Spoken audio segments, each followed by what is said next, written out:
right, No, let's seriously, go. we have a new one, and it really does seem like each newer fucking version of Windows is worse. So maybe I'm better off. Yeah, honestly, Windows 7 is probably better than any of the potential options you could get right now. Jesus, is that before or after Windows 95? I think it's after, but I don't I know think that. it's after, yeah. I wouldn't bet. I would not bet on that though. It's probably right around, right before or right after. But this fucking thing is actually still going, dude. It's pretty fucking amazing. Considering all the fucked up shit that's probably been done to it over the years. Actually, I generally don't fuck with anybody else's computer. Like with my computer, All I'll right, download list of the, Windows like versions. I'll download Oh yeah, you're way the after art. Windows 95. Okay. Yeah. Windows Vista But was you know, before Windows 7, and then Windows 8 and Windows 8.1, and then it went to 10. yeah. But yeah, I guess that's again probably why my mom freaks out if you try to download anything on her fucking laptops. So fucking, and I generally again don't do that to anybody's computer but mine. Like if it's my computer, I'll download the arcade emulator or an old Nintendo emulator and that kind of Oh yeah, shit. but I mean, even a crappy old laptop will handle that just fine. Yeah. Like it's not a, it's not a like over. It's not going to overtax like the PCU or anything like the graphics or anything like that. Because Yeah. Yeah. Yeah. They're I mean, pretty you're talking about like low-end old graphics 8-bit anyway. games. Yeah. Well, the arcade ones, some of them can be more recent, but most of them are. If I remember the arcade emulator thing, it was something like the game had to be at least 5 years old before they would emulate it, or something like that. Oh, Like they any, didn't. if They there are want to any, make I don't sure know that if you they're know. not messing with any copyrights too much or anything like that. Yeah, yeah, They're like, if we yeah, and the wait a shit I certain amount wanted of to time, play. they won't come and arrest us. So that's what we're gonna do. Yeah, and again, the shit I wanted to play was fucking old ass shit anyway, like fucking Rolling Thunder or Mr. Do or fucking UN. UN Squadron is a pretty rare one, but I really like that game. Husker Du. Wow, that's an old one. Uh, I think it might have been Go, but I'm not sure. I watched. What do you call it? I was in a VR chat room that had oh, what do you call it? Othello, like an Othello-like game, but I think it might have been Go because it didn't have as many squares. Oh, gotcha. Except now I'm curious what Go looks like. Yeah, yeah. My old computer, which finally kind of gave up the ghost, was yeah. I had so many fucking games, so many arcade games downloaded on that. Obviously, the NES emulator. Actually, I miss my old phone, the old Samsung Stratosphere, which is the one of the ones where the screen slid up or whatever. There's a keyboard underneath it. You can slide it uh, up and down or whatever, and use a keyboard with it.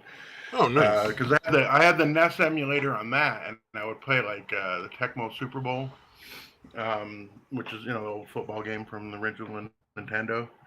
Um, what was cool is there's people that would fucking well, you don't care about this obviously, but they would actually have people that would do updated rosters every year for the fucking teams for that Oh, old ass that game. actually is kind of cool though.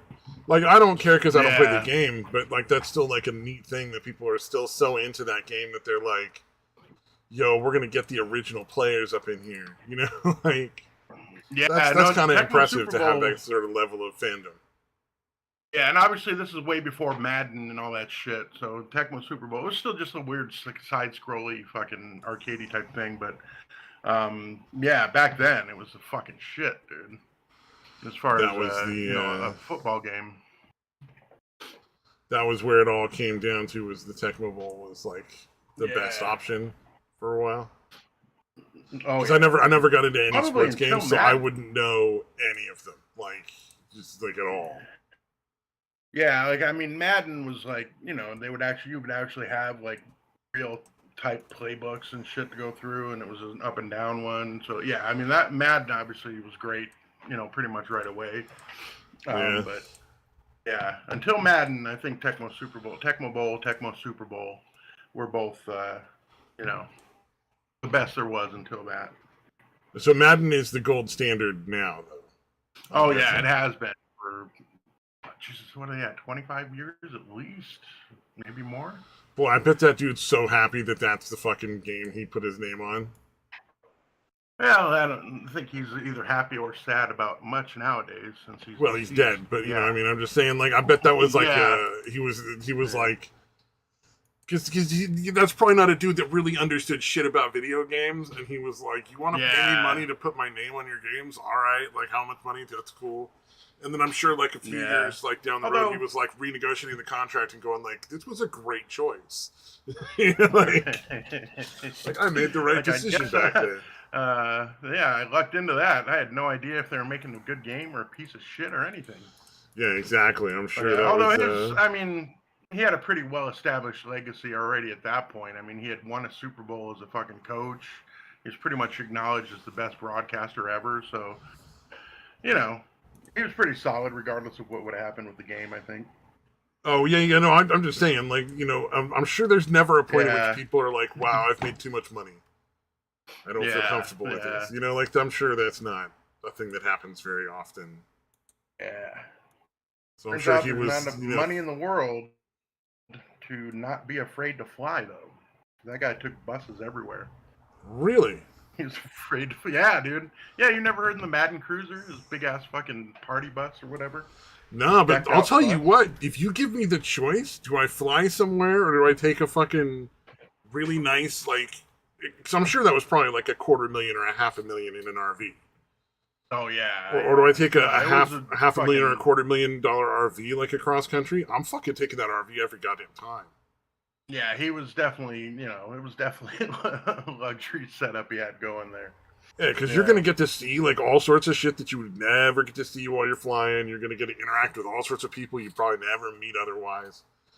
There'd just be so yeah, many yeah, like cool things about that in my mind. I mean, maybe I'm just yeah. silly, No, no, but there's definitely advantages to it.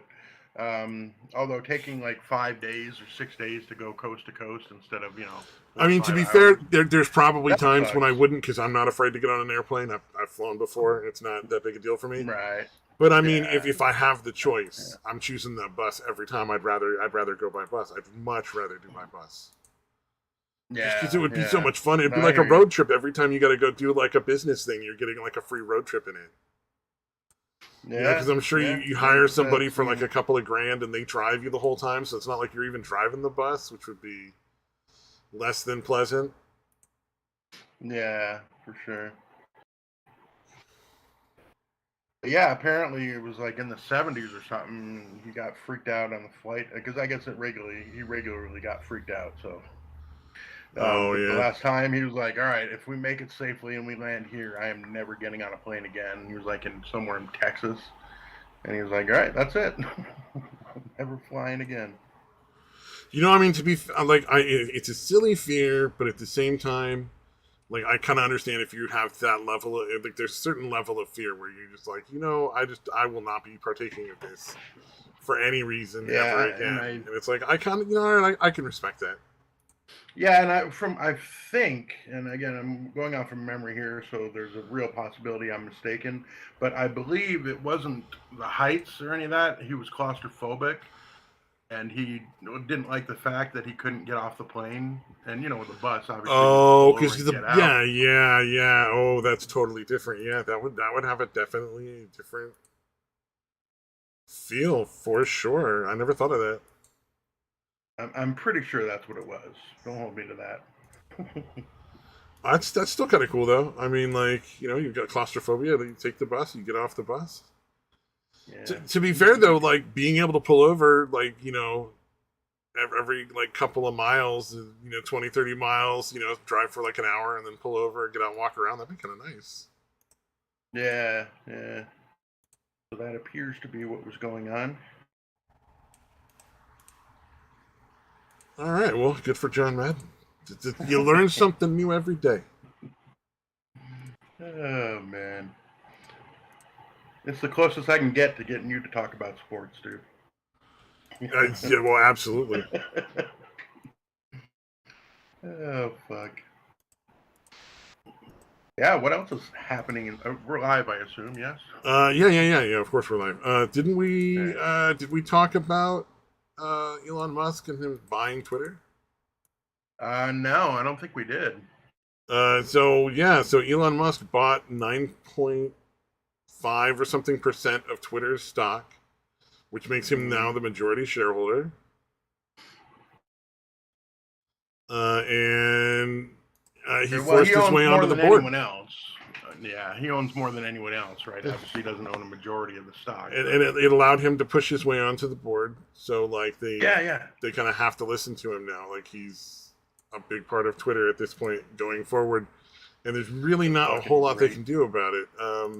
I imagine he won't get away with any like extreme changes Right, right. because like the other shareholders would sort of step on him together. Yeah, yeah. But They I can wouldn't definitely be unite surprised if against you him. see some pretty drastic changes going on. Even Yeah, well, Jack I know he Dorsey's wanted to been try to typing get. some stuff up that sort of like fits that they might be moving towards more freedom of speech stuff. So I don't know.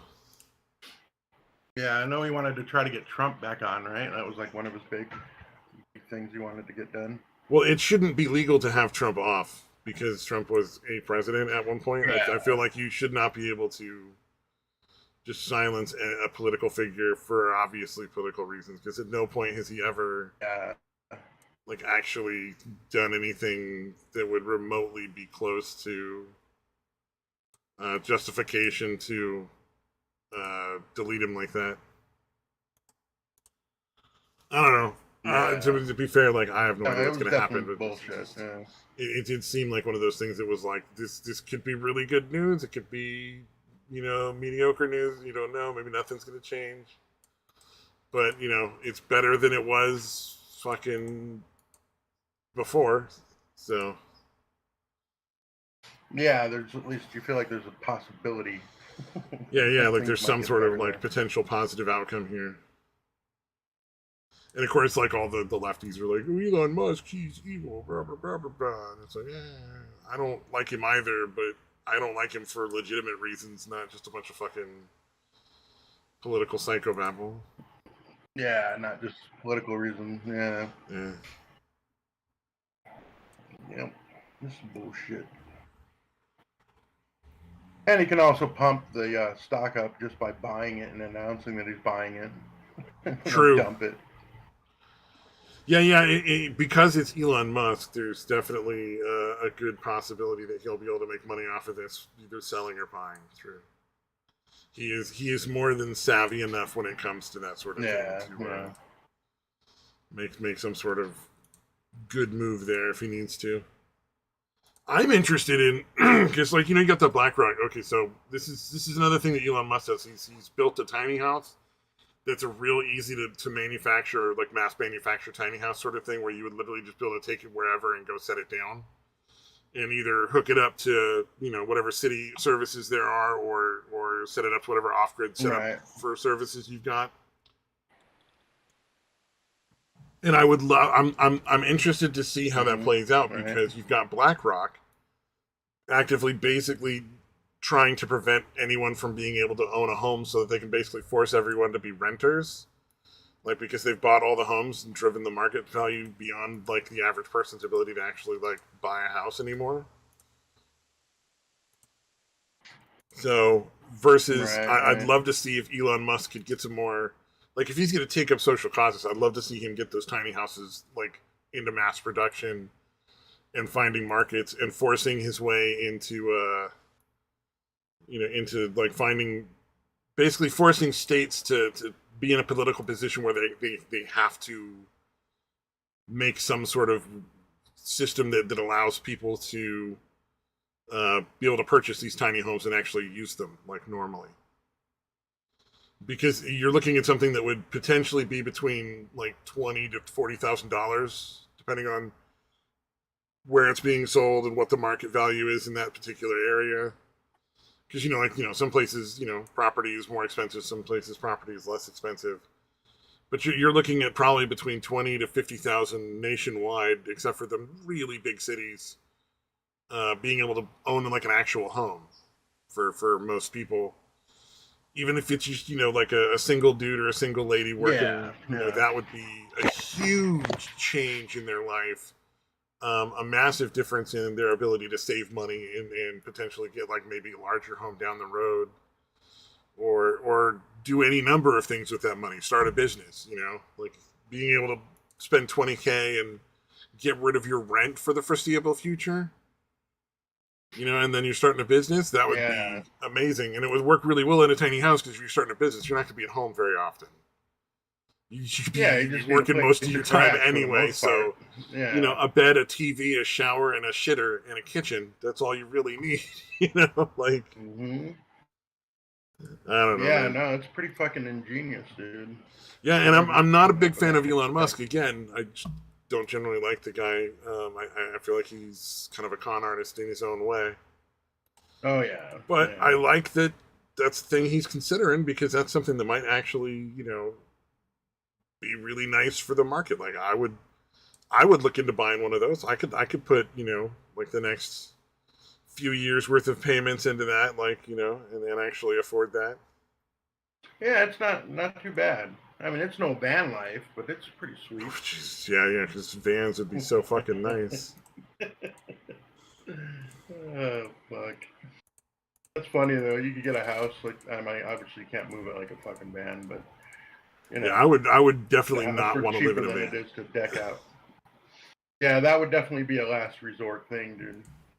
I've never understood the people that want to do it unless they're like in a financial situation or their job is such that it allows them to travel all the time. Like they don't have to have a central location. They don't have to be like in an office anywhere. I get that, because then you're just traveling around on like a constant road trip, and I'm like, oh, that makes sense. That would be really, really fun. But I'd much rather do that in a like a bigger RV where you could like walk around, Yeah. And especially like if you got like say like a Class C, which is not those giant bus-sized ones, but it's not the van-sized ones. It's a little bit bigger than the vans. It's enough that you actually have a separate bedroom from like the rest of the RVs. You actually kind of have like a living area. Those are perfect size because you can take those almost anywhere. You could easily tow a small vehicle behind you, like a little Toyota or a Honda or something, so that you could, park wherever you want in like an RV camp or campground or whatever near like a big city, and then take your little Toyota or your little Honda out and drive into the town and party up at like the restaurants and the stuff there. Enjoy the city life while you're traveling around doing your job. But the vast majority of people are just like living out in the fucking desert for like weeks at a time, trying to figure out how to live off of like $30 a month. I'm like, that doesn't really sound like an idyllic fucking lifestyle to me. Like, I appreciate it, but I'll pass. Yeah, it's like fun to watch other people do it, but there's no fucking way. Yeah, exactly. It's fun to watch other people do it, but I would, no. I watched some van life stuff, but honestly, like, after like a couple of weeks, it's just like, I've seen pretty much everything that's going to happen. Like, they're going to go somewhere new, travel into like town and find a Walmart or a Safeway or a Target or something, buy some shitty groceries, and go fucking do the same shit you do at any campground. Like, have a fire, roast some fucking wieners, and chill out. Not that that's a bad thing, just like, you can only watch that so many times before you're like, well, this is never going to change. Yeah. Only the location changes. Yeah. It's like the background is slightly different every time. At a certain point, well, it's kind of fucking boring. Oh, now he's in Utah. Now he's in Oregon. Doing the same exact shit. Yeah. I think the one I watched the longest was a guy it was an old one, and it was him living off a motorcycle, but he was going to like national landmarks and like really drastically different places and exploring the places and talking about like that place and stuff about it. That's pretty cool. Yeah, it wasn't just like him camping every fucking week. Because if it had just been him camping, that would have been boring as shit. Because it's like, all right, eat your fucking cup of noodle, roast a marshmallow, go to sleep. All right, that's cool. Haha, that was so neat. But instead, it's like, here we're at the the Badlands of Utah. This is where they filmed this and this movie, and you can kind of see like this was in one of the scenes. This backdrop here, like that kind of thing. Yeah, that was pretty cool. I don't remember who that was either. It's too bad. Might be fun to watch some of those over again. Indeed. I think the only thing that gets repetitive that's kind of fun to watch is the people that explore like abandoned shit. Oh, right. Yeah, because like every abandoned place is old, just a little different. Hospitals. Yeah, or like old amusement parks, or like, oh, this is some mansion that some rich people had and couldn't fucking afford, but nobody else could buy it because it was so fucking weird because they customized everything, and so it's just sitting here and you get to see all like the weird shit that's in there and like the rooms that make no goddamn sense. Right. It's pretty cool. Shit. And that only works because like it's I don't know why, but it always surprises me just the amount of shit that's abandoned, like in or near cities and shit. Yeah, and there's homeless people, right? Like that's the part that blows my mind. And it's like I don't understand. Is it because people that get stuff for free just don't give a shit? Like they tend to treat it like trash? Because it seems like you could do just a slight refurbishment or whatever and fucking have all these homeless people be living there. Yeah, you could easily make that into a shelter, and it wouldn't cost a lot to build. So your only expense would be your monthly utilities and shit, and that's not going to be too bad. Yeah. So the question that I'm left with is like, is that because if you give the homeless people a shelter, they destroy it, or what? Maybe it's because they don't keep people out there on drugs. Could be. Because I don't have any. Yeah, it's an interesting question. Yeah, I obviously don't know the answer, but again, shit that people get for free, they do tend to not treat it as well as somebody who worked for something and earned it. You know what I mean? Like that's just kind of human nature. For whatever shitty reason, that is kind of human nature. Yeah, well, I remember the place that I first started going dancing was kind of like a community center dance hall sort of thing. And the way they talked about it, they're like, we don't need any of the money we make off of the dances and the dance lessons. It's nice to get it, and it really, it's definitely better to have it than, get paid than not get paid. But because the other thing they did was they would use the hall for weddings and like receptions and other similar sort of things. So they made all their money that they absolutely needed to make off of doing weddings and that kind of thing. But the dancing was like a cherry on the top, and the reason is because they were like, if we don't charge something, people are they're not gonna show up on time. They're gonna be shitty. It's gonna be like it's not gonna go well. People aren't gonna pay attention in the class. Whereas paying that $50 a month, even though it's a small amount of money for a month's worth of dance lessons, you tend to respect that and want to get your $50 worth. Yeah, get your fucking money's worth. I don't respect any of you. You definitely would have a lot more no-shows and a lot more people just generally not giving a shit if they're not, again, paying to do it. Samaj would just destroy it all. You just pee in the teacher's face. Fuck yeah, I would, especially if it's a teacher. They have it coming. You think you can teach me? I'll show you. Oh no. Yeah. course, it depends on the teacher. They might actually like it. Yeah, really, that's true. Some teachers are, I'm sure, like freaks. They, plenty of them fuck their students, you know. Yeah, that's the part that's disturbing. Especially, it's been an ongoing trend, and now we just don't talk about it.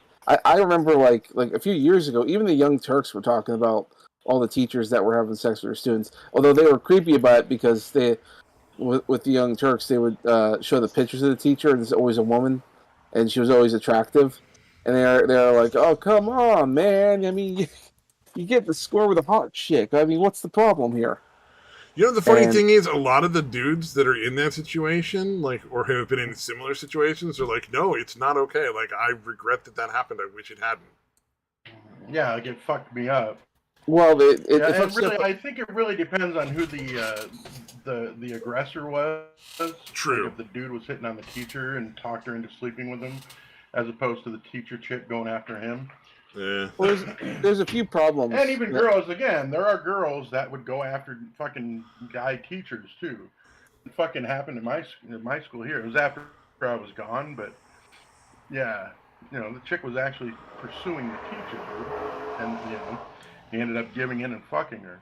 Well, that's because teenagers are young and dumb and they're horny. That's because they're teenagers. It's like, is anyone shocked? But Yeah, like there's ultimately like quite a few problems. One of which being that kids are kids, and as a result, they can't consent. So no matter how you paint it's always inappropriate in a lot of different ways. But there's also the added problem is that if you have a female teacher, there's always a risk she's going to get pregnant, which does happen. And in fact, I remember there was the one case here in Canada where a teacher she did have sex with her male student, got pregnant, and that kid has to pay child support. The judge ordered that he has to pay child support, so he had to get a paper route, and so he's paying for the next 18 years, paying for this kid, even though technically, by all Oh, accounts, he's a yeah. victim. Because Canada's laws about child support are fucking insane. It Well, has and to be nothing fair- to do with your ability to pay, only your moral responsibility to pay. Like, well, they to don't be base it fair, off of what you make and what you can afford. Like, it's well, not to be at fair, all. it's okay. First of all, let me just put out there. It's happened multiple times. The one I'm pointing out was the one where it was actually covered in the news. It actually has happened multiple times, and not just in Canada. It's also happened in the States too, where the boy had to pay his teacher for that. It's like, you've Essentially, raped a student, and now that student has to pay you for the rest of your fucking life. Like, that's insane. yeah, yeah, and that's the part I do not agree with. I don't agree with that at all. I think, honestly, whatever judges made that decision and agreed, like, that was acceptable, and, like, said, all right, we're going to do that, like, should be hauled down the street and fucking shot. And whoever made the laws, same thing. Like, that's insane. Well, first of all, like, I mean, logic, common sense, dude. Well, exactly, and common sense doesn't really always apply to things like this because the most insane type of judges you're ever going to get is probably family court judges, and the things that they rule are absolutely insane and completely illegal. Like one of which being is like when the guy finds out that the kid he had with his wife isn't his, and they get a divorce. But you've taken a fatherly role. I don't know how many states that's in, but that's in several, and it's a problem. Well, the thing is, if you already know who the father really is, shouldn't you be going after him? And instead, no, you go after the one who's wrote his name on the birth certificate. Yeah, well, I mean, he thought the kid was his. It turns out it's not. And you know who the father is. And then even if she decides, oh, yeah, okay, I'm going to go and actually, move in with the actual kid's father and have a relationship with him, the other guy still has to pay the child support. I don't think that's fair. He shouldn't have to pay. Not his kid. I'll tell you what, were I the guy in that situation, I'd end up with the kids, and the other two would be gone somewhere. Well, to a farm, to exercise in the wide open spaces. They would disappear. Sometime when I was out of town with all kinds of alibis. Exactly, that's what I'm saying. I'm like, shit would happen, and I would get those kids, and I would take care of them. Well, you're myself. You're assuming that's a bad thing for the woman. You'd be surprised. A lot of women don't really like their own kids because they get in the way of having more relationships with better quality guys and whatnot. I mean, we've heard stories about like teenage moms throwing away their kids in dumpsters. Dumpster babies was a thing. Women are fucking savages when it comes to their own kids, because if there isn't a utility that you can get from them, i.e. a guy, then there's no reason to hold on to the kid. You can't Yeah, miss prom, now it's can you? disturbing.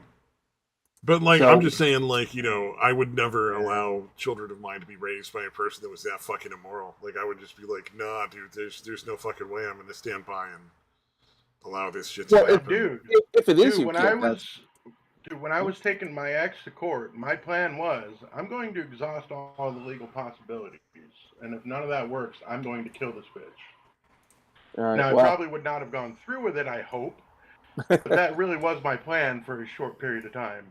Yeah, but Luckily, she's the borderline. first I trial, absolutely fucking understand what you're saying. Like, I'm 100%. I'm like, yep, that's a reasonable mindset to take into that situation, and no one can tell me different.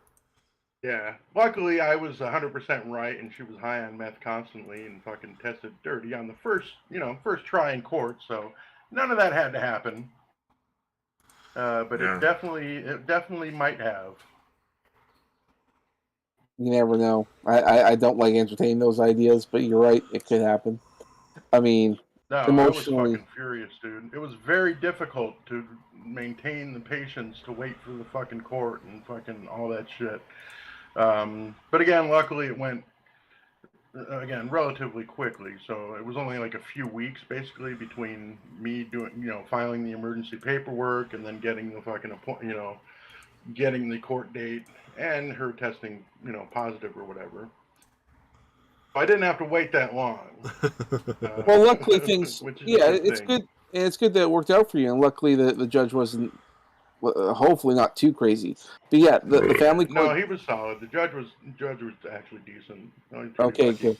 Yeah, because there's a lot of judges out there who are absolutely insane. Like I say, the ones that make you like the kids that have to pay like their teachers child support or whatever, like the one I was mentioning earlier. Like Yeah, that's logic just doesn't kick in, does not kick in, and I tend to wonder how these people are judges, but it probably through the political action. I'm always surprised how easy it can be to be a judge sometimes. yeah. And if there's a shortage of judges, they can actually put people in a judge that have no law fucking training whatsoever. Mm-hmm. Fucking bizarre. I mean, I assume they have to go through some kind of training before they do that, but those pro tem judge or whatever the fuck it's called. Yeah, it would be nice if there was weird. some sort of push to get a lot of these laws repealed and like repaired, essentially, or like whatever it would take to get new laws that would, really rein in this sort of bullshit. Yeah. There has to be some way. Updated laws that would clean up all the fucked up shit that happens because of the way the laws are written. There was a judge I remember hearing about. I kept trying to figure out like how the fuck did this woman become a judge, and she's like an older woman. She's in like her 60s, and she was appointed to be a judge. She really wanted to be a judge. She was not qualified to be a judge, to say the least. And I remember hearing reports that she suffers from incontinence, meaning that she like poops herself and all that. And she did that in the middle of a court proceeding, where she's like reading out, and she literally shits herself all over inside the chairs, and she puts a call in to get someone in, and someone comes in to I don't know what, like clean up or whatever, and she just sort of points to the chair as she's continuing to read out her thing. She just points to the chair at the guy to go fucking clean it up. It's just this disgustingly, hugely covered in shit thing. As she proceeds to go through all this, and then of course all this gets through, and everyone's like, "Clearly, you're not fit. If you're so incontinent in this, you're not fit to be a judge." And she was on reports begging to not have this taken away from her. Like, this was back when I used to listen to the what was his name? The David Pakman show. I did used to listen to him back in the day before I realized how much of a lefty lunatic he was.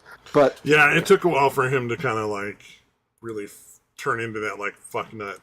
He seemed all right. He really is insufferable. Like him, but he seemed okay in the beginning. Yeah, he seemed totally normal. Sure. Well, because he came off kind of neutral. It's like, yeah, I just want to talk about the news. And he's very, you could say boring, a little cut and dry. Well, you know what? I kind of expect that from a news anchor. Go for it. So he kept looking normal. And then then the whole feminism stuff was being brought up in the Sarkeesian. And then he just starts coming off with this strange weirdness. But okay. All right, I see where you're coming from. All right, I don't know if I can keep watching. And clear enough, I stopped. I don't even Yeah. know if he's still Yeah. on No, YouTube. dude, I watched the Young Turks for a while. I mean, it was several years ago now, but I followed the fucking Young Turks for a while. They weren't always fucking as fucking laughably, ridiculously unhinged as they are now. True. You Yeah, know? that's right. The Young Turks was interesting for a while. Same with Vice. Well, I know Yeah, exactly yeah. when that. I know exactly when things changed. They did a partnership. It was like in the beginning they were good, the Young Turks. I had no problem with them, but then they signed up a partnership with AJ Plus, and they took Mm-hmm. in how many, I don't know how many millions of dollars they got, and then everything changed. Yeah. Yeah, completely compromised, dude, by Al Jazeera. Yep, Al Jazeera and all that. Yeah, so I don't trust them. Now they're straight up propaganda now, dude. Yeah, I mean, Fucking nobody trusts the Young Turks at this point besides, like, retarded people. yeah, yeah. Like Lyman. Yeah. Sorry. He's actually an intelligent guy. That's why it's so disappointing. Well, and the thing People that is, intelligent can be that he's fucking blinded. genuinely, like, he's one of those center left people. Like, he's not ridiculously left. He's not. He's more center. It just he buys into the propaganda and just goes off on these like extreme things Yeah, for no yeah, reason that make no sense. But like for the most part, like he's a pretty reasonable center left guy. Like he wouldn't really yeah. be No, offended he's by most of what definitely. he's talks about. Yeah, I mean, he definitely can be infuriating at times, but Well, he wasn't he always genuinely believes infuriating. communism is a thing that could work. Yeah, yeah, And it's like he still holds true. He's like, well, capitalism is bad, and so is no communism, and socialism are good. And you're like, no, come on, dude. Like, stop pretending. None of them work because they've all been yeah. corrupted to the point where they just no longer function. People just understand how Yeah, to well, fuck them up yeah. too much. Yeah, but Well, again, those hundreds of examples that didn't work, and there's none examples Not where it real. did. Yeah, Yeah, they're not real communism, dude. The real communism has not been attempted yet, dude. yeah, that's right. I keep forgetting. Dude, that shit is like it's fucked up, but it's. I got the no real capitalism thing from a fucking YouTuber I left a comment on his page for. Oh wow. So the video was like a 4 hour long video, and it was supposed to be going over like historical evidence of Hitler being left wing. Like that Hitler, yes, was indeed a socialist. He was left wing. He was not a right wing conservative at all. Like which if you have any understanding of history whatsoever, you would understand is like just everybody should know this. It's very obvious. It's not really hard to figure out. The Nazis were the National Socialist German Workers' Party, which is pretty fucking easy to figure out. Yeah. And back then, they had not discovered the technique of, like being fascist, but calling yourself anti-fascist. Yeah, but it was 4 hours. It was supposed to be about talking about history stuff, and it turned into just like him pimping out like a weird sort of form of anarcho-capitalism. And it's like, and you put down, you're like, look, and I just left the comment. I'm like, look, communism, socialism, and capitalism all have the same problem. Humans are not robots. They figured out how to corrupt the systems. If you don't include in your system a way to continually prevent and usurp any sort of corruption, then none of those systems are going to work. It doesn't matter which one you try. It's not about one of them being better or worse. It's about none of them work because none of them can be implemented without corruption. Yeah. And again, especially obviously towards the top end of shit. Well, then he says, he replied, people that might be wouldn't ever have been that greedy in other situations or not tempted, obviously, or whatever. Yeah. The shit's right in your face, and you see all this money that can be made just by doing just a little corruption at first, just a little corrupt. You know what I Yeah, mean? It's yeah, a going to little bit over time. snowball. You're gonna, and then the fucking Or greed, in oddly enough, a corporation. increases. In a corporation, Right. essentially, none of the people Yeah. that actually own the company are making any of the decisions. It's all being made by people that supposedly represent them, and then their bonus is Mhm. based on how much money the company makes, whether or not it's real profit or just pushing the kicking the can of debt down the road. Yeah. Um, Yeah. So it sort of takes away that emotional connection between the workers and the owners that would maybe make you less inclined to force them to live in Yeah. slave-like conditions, like basically. But the funny thing was the guy responded back to my comment, and he was like, well, the thing is with free market, the free market prevents any form of corruption because there can always be another company. And I'm like, yeah, because monopolies have never existed in the history of mankind. Mm-hmm. Yeah, yeah. Not There's never been any once. big companies that have lobbied for regulations that make it almost impossible for anyone else to start a Yeah. competing company and succeed. Well, I mean, you look at the oil That's barons. never The oil happened. barons in the fucking railroad system. The oil barons basically took over the railroad system and monopolized every aspect of oil from delivery to like getting it out of the ground to the point where they could charge whatever they wanted. And this is way back in the day, but it's still, it's like over and over it happens. And then the other thing you can throw in capitalism is company towns and slavery. Oh yeah, yeah. Because it's Yeah, all the way little cheaper Hoover to get bills. slaves for your company than it What is is to fucking get employees when you're dealing with a free market. Which book is it? Is it The Grapes of Wrath, the one I'm thinking of, where they introduced the concept of Hoover bills? Or it's basically just I don't know. and company towns. Those aren't exactly the same things, but I think it's God damn it, I cannot remember. It's the one where they're like in Oklahoma and then the fucking Dust Bowl shit happened and everybody was moving out to California or whatever. That has got to be then Grapes of Wrath then, because I can't think of anything else that's really written about that in depth about the Great Depression. Yeah, yeah, but yeah, that's basically what would happen. Is they basically, they let them live in these little fucking shacks close to where the the farm or whatever the fuck the business was, factory or whatever, and then they would sell them, ground beef or whatever the fuck at pretty marked up prices, but it would be more expensive to go all the way into town to get this shit, so they were kind of stuck. Yeah, and then eventually got to the point where like all of them were in a situation where they couldn't afford to leave, but they couldn't afford to stay, so they just got further and further in debt with the company, so that they were essentially indentured workers. Yeah. Yeah, basically working just to survive. Yeah. Bastards. Yeah, and it was because there was a free market. So, and any one of them could have just started their own company store. Like you could just start your own company store. You don't actually have to have any sort of capital or investors. You could just start it out of like rubbing rocks together on the ground and like poking them with a fucking stick. Yeah, that's how that works. Yeah, your company will pop out of thin air, dude. Yeah, it's fucking magic. You just got to rub really hard though. Yeah, if you don't make it, it's because you did not rub hard enough. You didn't put enough effort into it. It's not that capitalism has problems.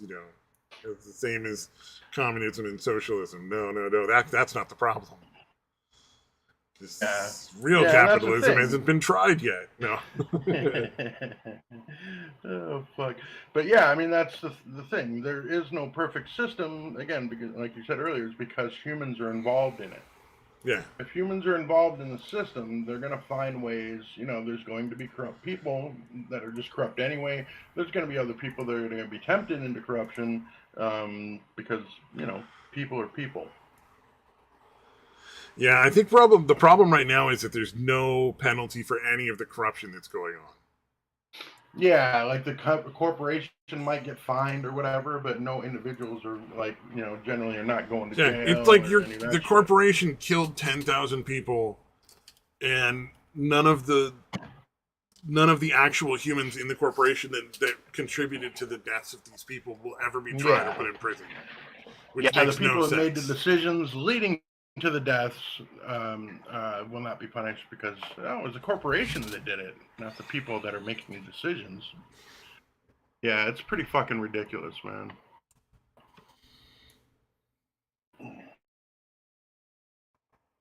Indeed. Yes. Oh, I think you weren't here when we talked about it, but what do you think is going to go on with this Elon Musk and Twitter thing? Other than salt and Well, entertainment. like what's going on right now with all the salt and stuff? That's just it's silliness. That I just sort of wait for that to sort of blow over. The real test is because Elon Musk hasn't tried throwing his way around yet. People are trying to get him to decide, hey, can you get Twitter to put Donald Trump's account back into action? Bring it back. I don't know if he tries that because he has the majority stake. If he tries that and nothing comes of it, well then that could be an issue. That's the one I really want to know. Is Twitter going to say no, sir? I mean, yes, you own the majority stake and you essentially steer how the company runs. We get that, but we're just not going to listen to you. In which case, I mean that's a huge lawsuit on their hands. That's what I really want to know. Yeah, that is a good question. How is that going to go if he decides to flex? And And will even he then, decide to flex, or will he just say, fuck it? I mean, I don't see any reason why he wouldn't start to flex. He probably will. I also think it's the timing is also a factor because we have like primaries coming up. So having the ability to have an account on Twitter is a big deal if you're a politician. So I mean, he may just say, "Hey, yeah, don't flag any conservatives unless you have a valid reason." Yeah. So and also like if you're a politician, I mean, you kind of need the platform. It should be illegal to kick off any politician. Oh, it's supposed to be because of the laws in place. But because one party has basically gotten a stranglehold on power at this point, none of those laws are being used correctly. Yeah. Because So and the Republicans, like, let's be fair, this is all corporate party that's doing all these things. It has nothing to do with left versus right because both parties are essentially the same as far as where their money comes from. yeah. So it's a matter of Yeah, how's it going to go. I don't know. The goal, like I say, I'm going to wait till Elon starts throwing his weight around, and if they fight back, well then I think that's when we're going to see real shit happen. And yeah. I don't know what it's going to be because the Democrats have been so good at well I shouldn't say good they've tried everything that they could to make the last election go a certain way. Like Twitter was on their side, Facebook was on their side, um, any corporation was pretty much on their side. The people weren't, but everything else in power was, and we're already seeing a shift. In fact, there were already some. I heard you guys already had some school board elections go on, and like a vast majority of them flipped Republican. So I mean, That's not surprising because the parents are definitely starting to freak out. Probably well, because the schools aren't teaching anything to their children. Like they're not learning like math and science and English. The I'm things pretty, that will give them marketable skills in the future. They're not learning any of that. That's a big problem. and I'm pretty sure telling them that if you come to a school board meeting and like voice your opinion, telling them that the FBI are going to investigate you, I'm pretty sure that didn't go very well. It's like, oh, you mean if I do my God given right to voice my concerns, I'll have the FBI investigate me? Yeah, I don't think that worked out too well in their favor, Yeah, that probably pissed off a lot of people. Just a little. as it should. I would be upset too if I found out like, I'm going to be investigated and say, hey, I don't want my kid to be taught like nonsense, gender nonsense. Like, okay, all right, fair enough. Yeah, I don't need my kindergartner to think that they're the wrong gender because some teacher decided that politically it makes more sense. Yeah. The So biggest thing that gets me with this gender stuff is yes, there is gender dysphoria. That's a real thing that happens. However, no, it's not incredibly common. It's incredibly rare. However, there are a lot of other things you can basically cause through propaganda and brainwashing that will cause all sorts of similar issues like anxiety and suicidality and all these other issues that a lot of these kids are facing right now. depression and anxiety, being suicidal, the prone to like manic rages. This is all because of cult like indoctrination that's going on in the classroom and online. And so then you tell these poor fucking kids that you can just fix it by the gender thing. I mean, that's horrific. Because then these kids have this belief that you've given them the solution to all their problems. They're just not doing it right. So it's like adding gasoline on top of a fucking like burn, like it's just Yeah. It's so fucked up, and a lot of it is just being teenagers, or like kids, all the hormones and the weird fucking things that happen when you're growing up and you're learning how to be a human. Well, and it also goes to show you like how much damage has been done to the parents themselves, because a lot of the kids who were in college, let's say like 5-10 years ago, they were brainwashed into this nonsense, are out there having children, and then that nonsense carried over into the family, and that's like the parents themselves are just as much victims as the kids are. The problem is that it's just like I mean, the parents, they're old enough that they should be able to make choices and see us, but they haven't been taught proper thinking skills. They haven't taught any of this stuff. And this should show you the damage that the education system has been done. So I'm glad that the school boards are switching. I'm more upset with the faculty that was involved before that, because they had to have known this was all nonsense. They had to have known it, but they let it all go anyways. Like, you have no spine. I think a lot of the indoctrination started in the teachers' programs in schools before it started anywhere else. So they've been infecting teachers with this sort of brainwashing cult bullshit for a lot longer. So I think a lot of the teachers that are now in classrooms shouldn't be teachers. Yeah. Like, I think probably 90% of the people that are teaching right now should probably have their licenses revoked and be restricted from being around children. Yep. Especially the ones getting the fucking lap dances. Let me just put that one there for fucking starters. And the ones doing twerking contests, that needs to stop. There was a fucking twerking contest at a high school, like where like a bunch of the fucking moms came in and did twerking dancing in front of a whole auditorium full of fucking high school kids. Like, clearly, you're a bigot and sexist, Stabby. Yeah. Well, and then here's and you see it in like all sorts of aspects of like I was thinking about it. I think a big portion of the younger and younger kids going into like trying to get into porn before they're even like old enough to be in porn is partly because of that sort of culture, and then the other thing is also because there's just no fucking money. Like what are they going to make money in? And I was thinking about it, like, because in previous periods where money becomes scarce, a lot of women start prostituting themselves a lot more. It becomes a much bigger problem than it is normally. Mm-hmm. And I was like, oh yeah, that's going on. And it also explains a lot of these kids trying to hit on me when they see me in VR chat, when they see I'm almost like I'm in my 40s. They're looking for sugar daddies. Mm-hmm. They're looking for somebody that they can, lead on and maybe send some pictures to or whatever, and then, get free money out of. Yep. Yeah, I'm waiting to see that one explode. That's going to be fucking hilarious. Because eventually, like, parents are going to figure out, like, some of the shit that goes on in VR chat and be like, wait a minute. Why are there 12-year-olds running around in this game where people go and have, like, pretend sex in like fucking private rooms?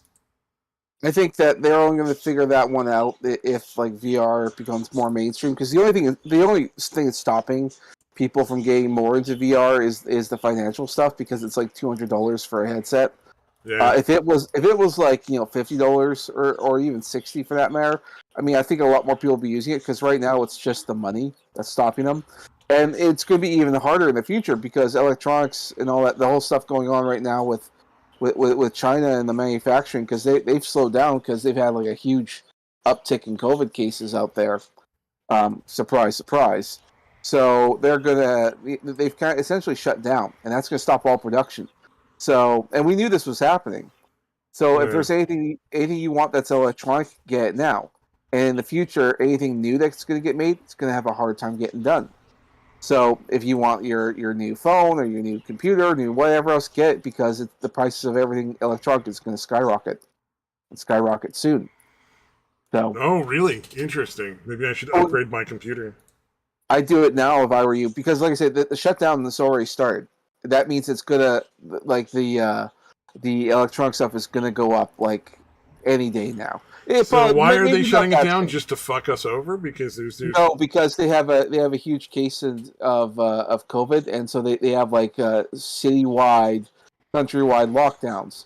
You have to stay in your house, stay in your building. Now, granted, I don't really think that there is a big COVID case. I think it's an excuse to try and keep people isolated because China is having a huge problem with food production because they've had years of bad crops, bad food, floodings, earthquakes, everything you can imagine. Their food supply is in really bad state right now.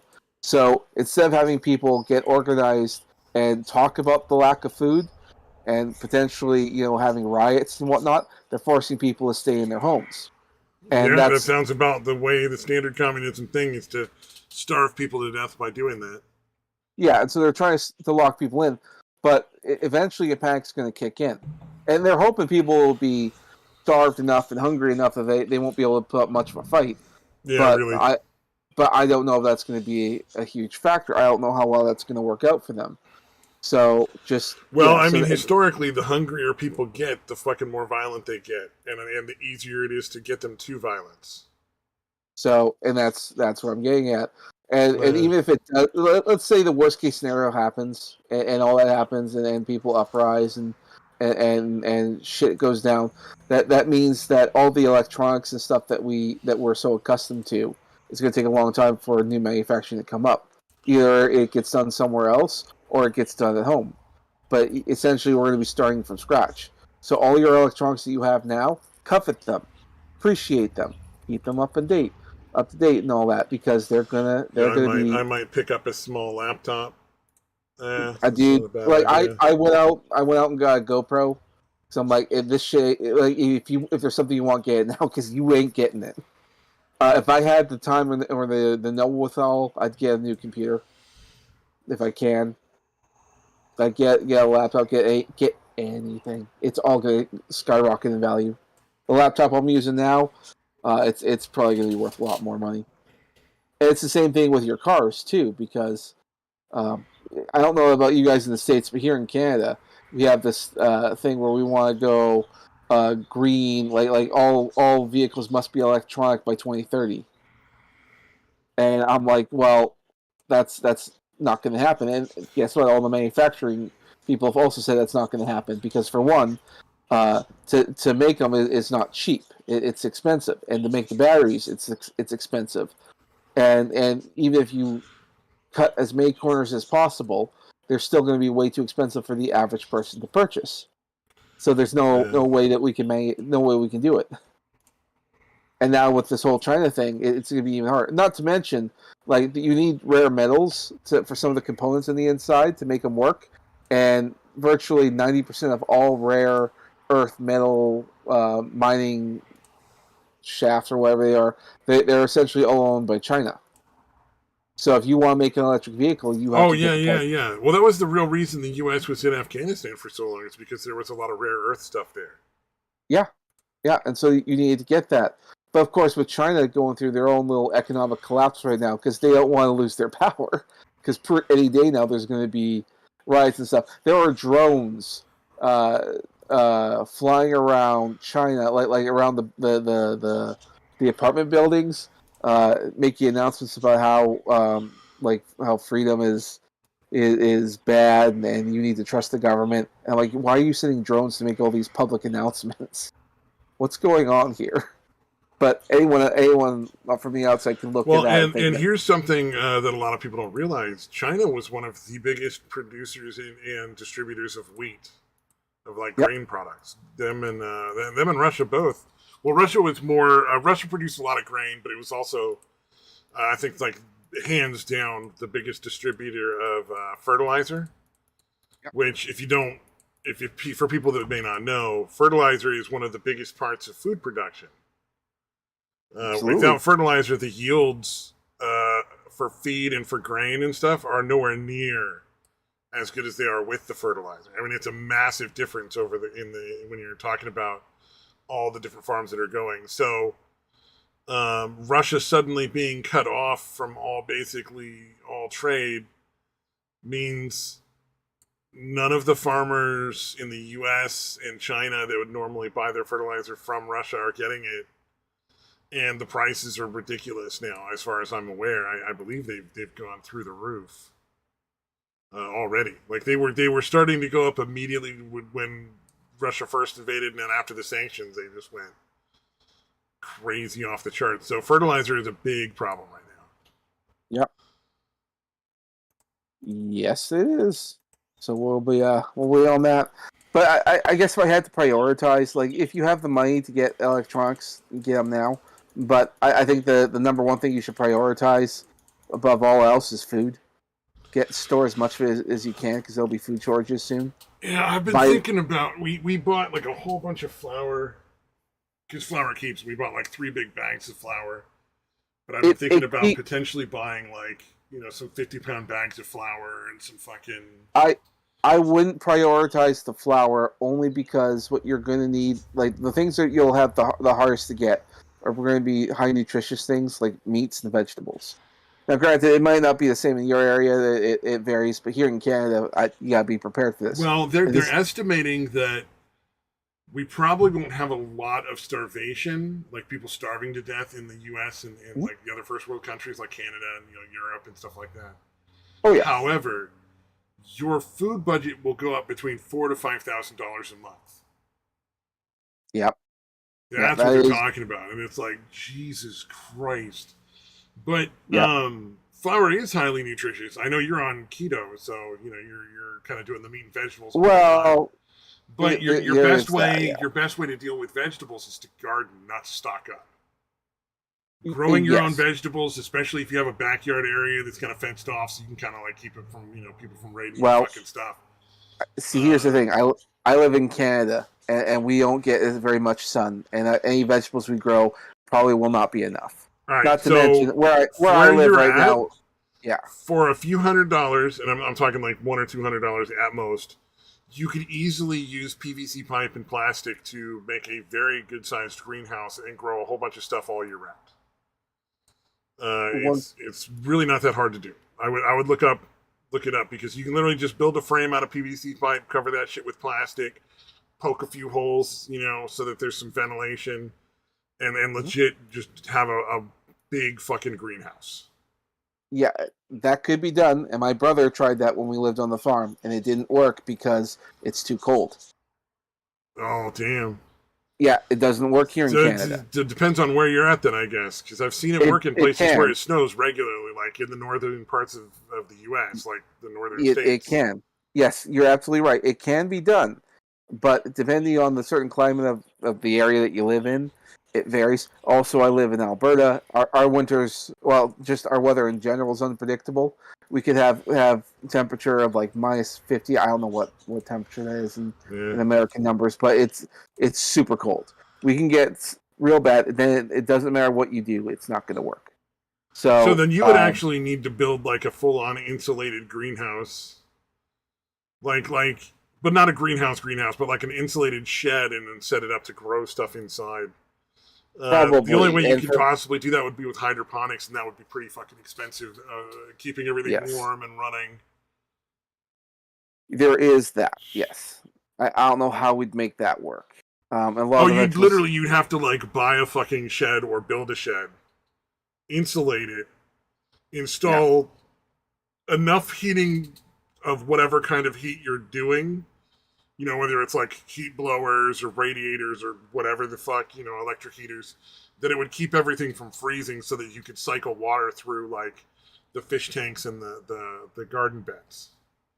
And that would just be like a huge expense. Like hydroponics is really expensive to set up. I mean, it pays for itself over time because you can grow a huge amount of stuff in a very small amount of space.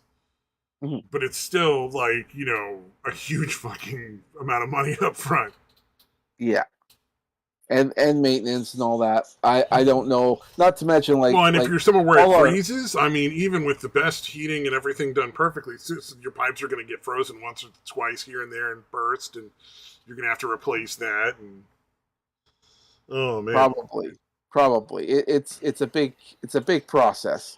Not to mention, I mean, the other thing that could be affecting is like our power bills could probably going to go up by a fair bit. Right, yeah, inflation's that's going to be true. kicking in. Everything. So even if I was to set something up, I probably wouldn't be able to afford to keep it going. So the best that we can think of to do is to stock up, frozen vegetables, so like peas and corn and stuff. I That's don't one really thing. I don't like doing that, but at the same time, it's probably the most convenient way of doing it. So ironically, if you grow weed, you can actually grow it fairly well in like closets.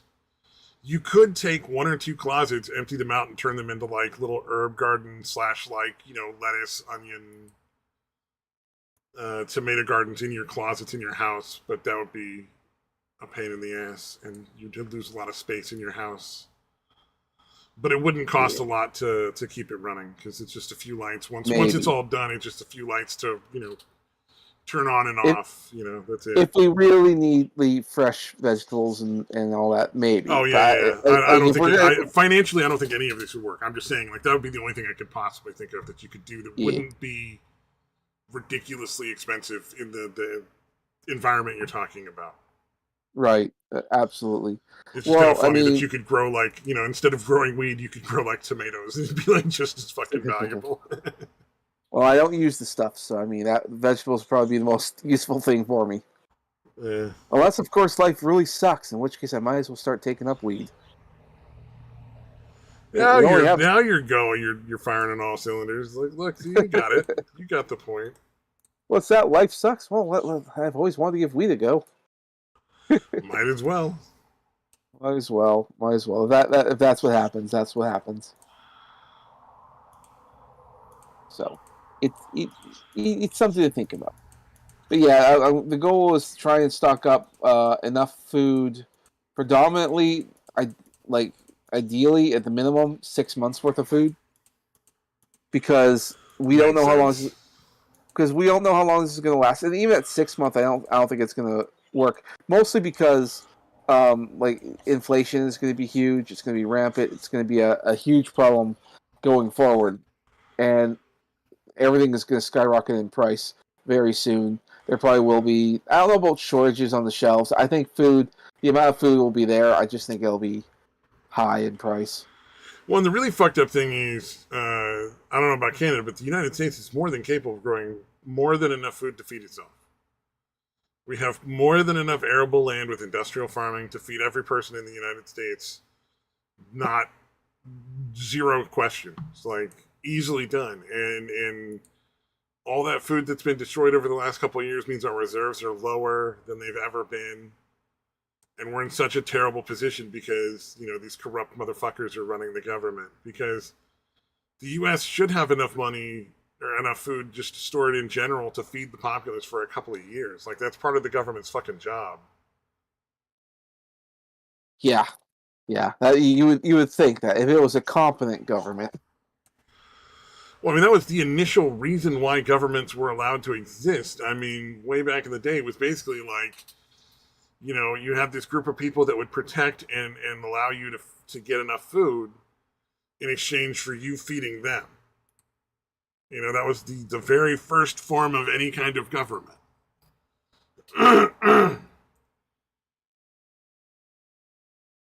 So that's the most basic rule of like how government of things that government should supply. It's like I don't know, man. The whole thing is kind of getting disturbing.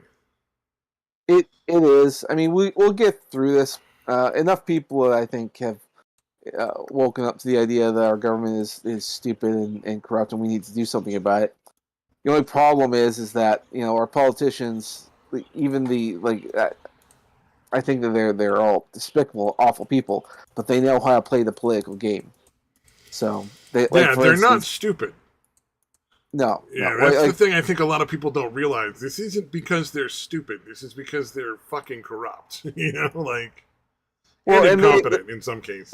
and their education predominantly is in like political engineering or whatever. I don't know what it's called, but they know how to run politics. They know all the tools of the trade and how to stay in power. Even when you have someone like Biden, who's like as incompetent as they come, you know they know how to manipulate everything, and not to mention they have the media. We pretty much you can pretty much tell they control the military, obviously. So that's the real scary part. Well, the military is a problem, but not at that much of a problem. At least not in the U.S. Like, if the U.S. were to like decide to overthrow the government, like, the military wouldn't really have a whole lot they could do about it. Who knows? I don't know how that would play out. I'll tell you this: nobody who's above a fucking private has ever said that the military would win in that confrontation that I've ever heard in that discussion. Anybody who's gotten any lessons in tactics in the military that I've ever talked with says, "Oh yeah, no, the people would win. If the people decided to revolt, the military couldn't do anything about it. There you go. Like, they might be able to hold down 5 or 6 major cities, maybe 1 or 2 states, manpower wise, but it would be overwhelming. It would just be like their death of 1,000 paper cuts. There'd be no way they could handle. Because, number one, you don't even know who the people that you have to fight are. There's, rebels don't wear uniforms. It would not work out well for the military. I'm just saying. I don't know if that's the same in Canada, because Canada doesn't have access to firearms the same way for their citizens. Yeah, the firearm thing is something that I don't know what to say about that. I'm pretty sure we don't have the big issue of firearms. We don't have a lot of them. With that said, it doesn't mean we don't have them. We do. You don't have them in the same numbers as we do.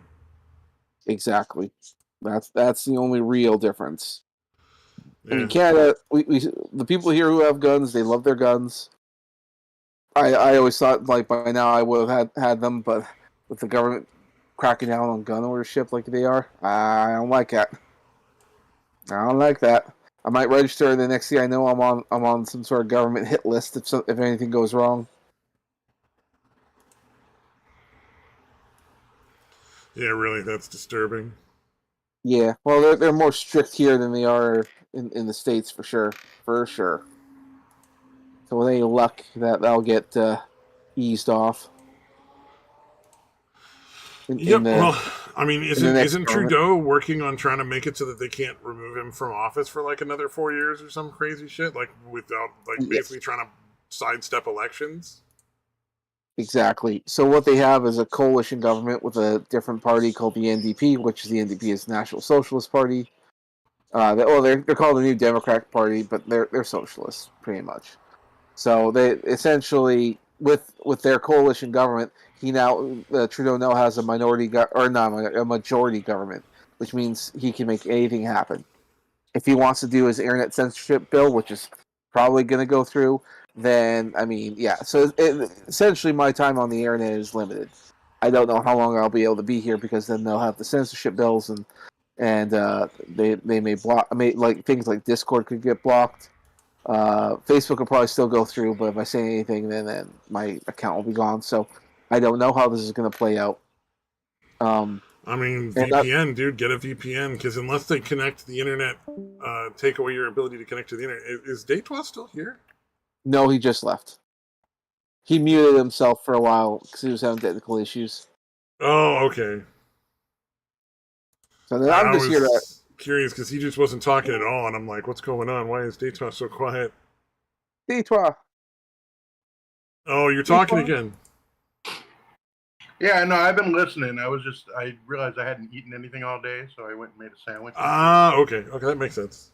I've been following along. I just was wondering, I thought maybe you'd gotten disconnected, or you were having connection issues again, and I was like, well, I should at least see what's going on.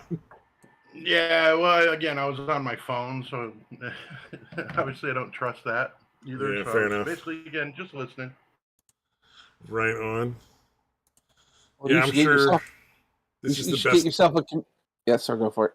I was gonna say this is the best food side, fucking conversation. Let's talk about how the world's ending and fucking eat a sandwich. Yeah, you might Yeah. as well. Yeah, they Well, had. you know what? Fair enough. Yeah, yesterday they had spiral cut ham on sale for like I don't know, it was like $1.09 a pound or something. Really fucking cheap. So I got like a 9 pound spiral cut ham for like $10.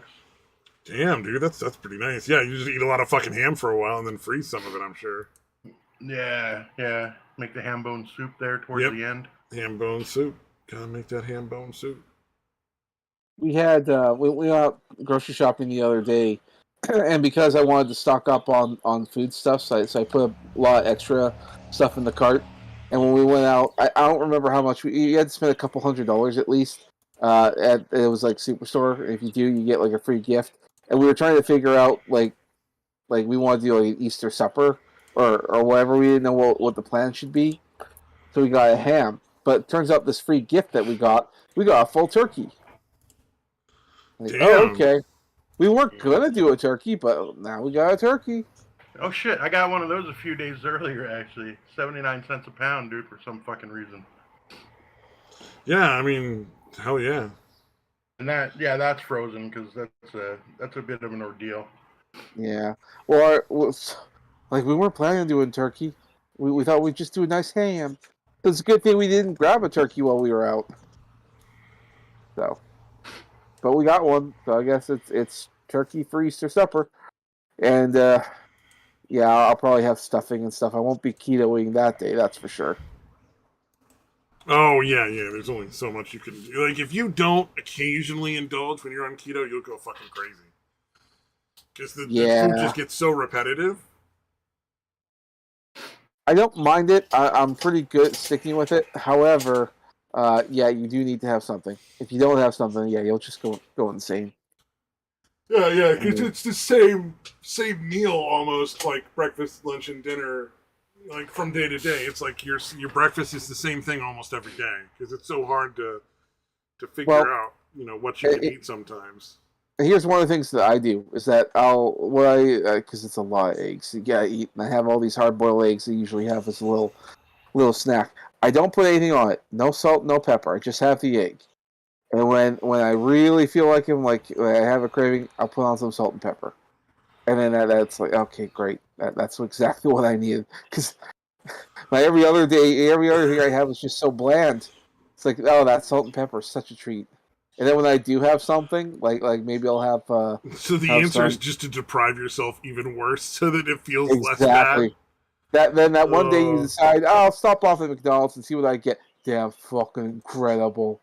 Jesus Christ!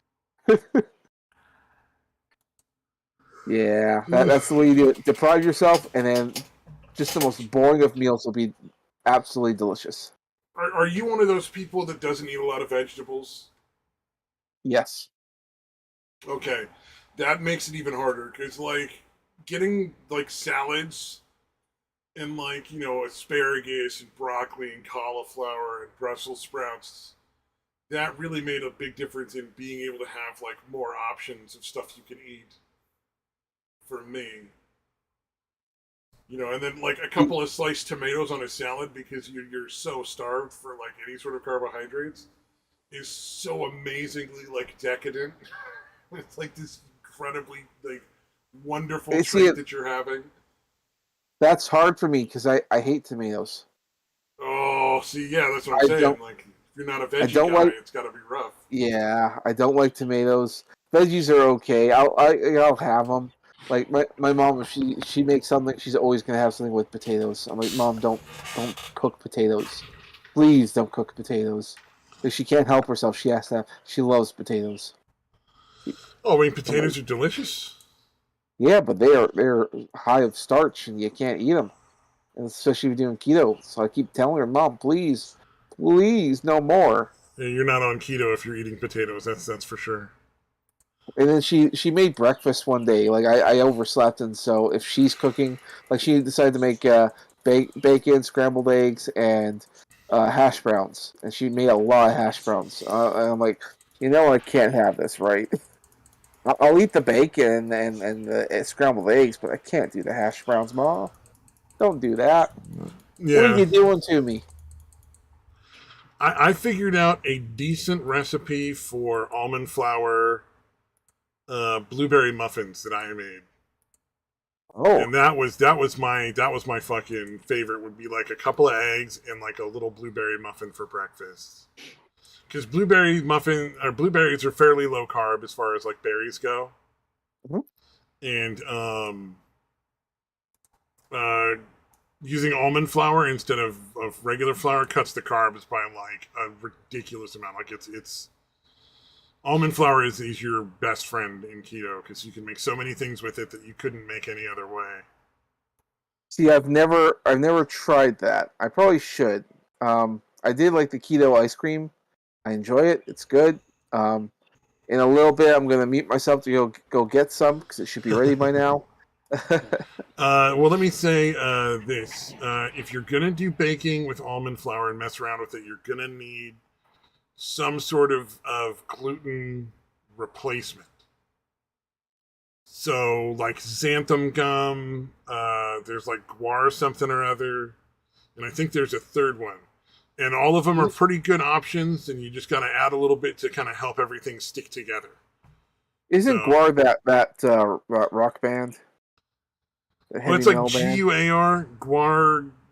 something. I may be thinking of something else, but I, th- I think Isn't it's that called guar gum.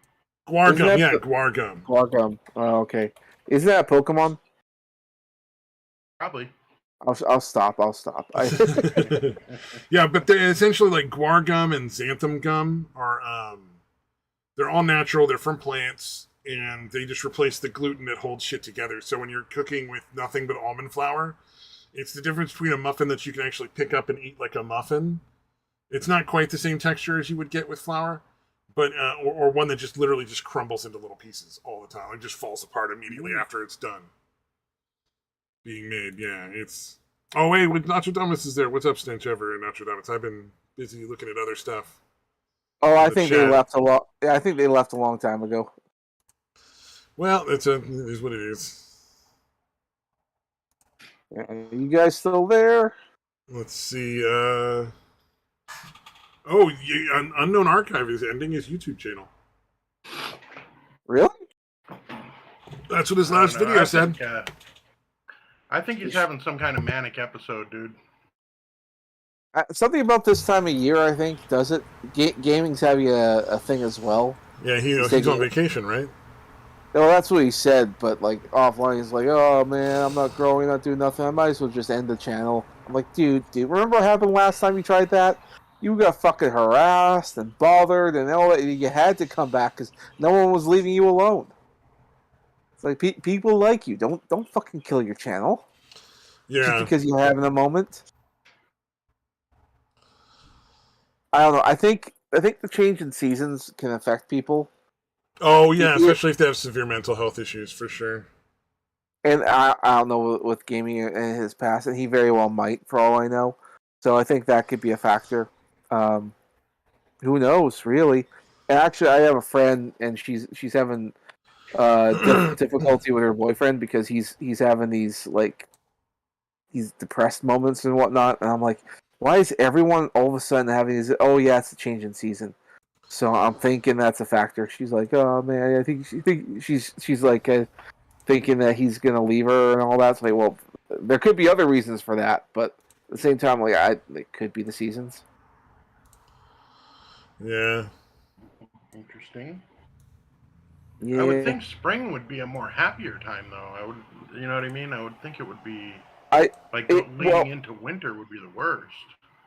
I Well, think it is I for have no idea. suicides. I know that. Like suicides pick up way around like the cold months. well, Yeah. I think any change in season, well, it's like there's a change going on and it's having a negative effect on you. I think you just have to wait till it passes and then you'll normalize. It's like I don't think people realize how like change in seasons can affect you. It could just also be that it's the change in maybe polarization from our gravitational pull from the sun. Because I know like like when we get further away, that's our winter, and we get closer, that's our summer. And maybe that can have an effect on people. We know that magnets, like if you have a magnet near your head or whatever, can affect your mood. So, I mean, maybe it's a magnetic force of some sort. So, Yeah, I it don't kind of know. makes sense.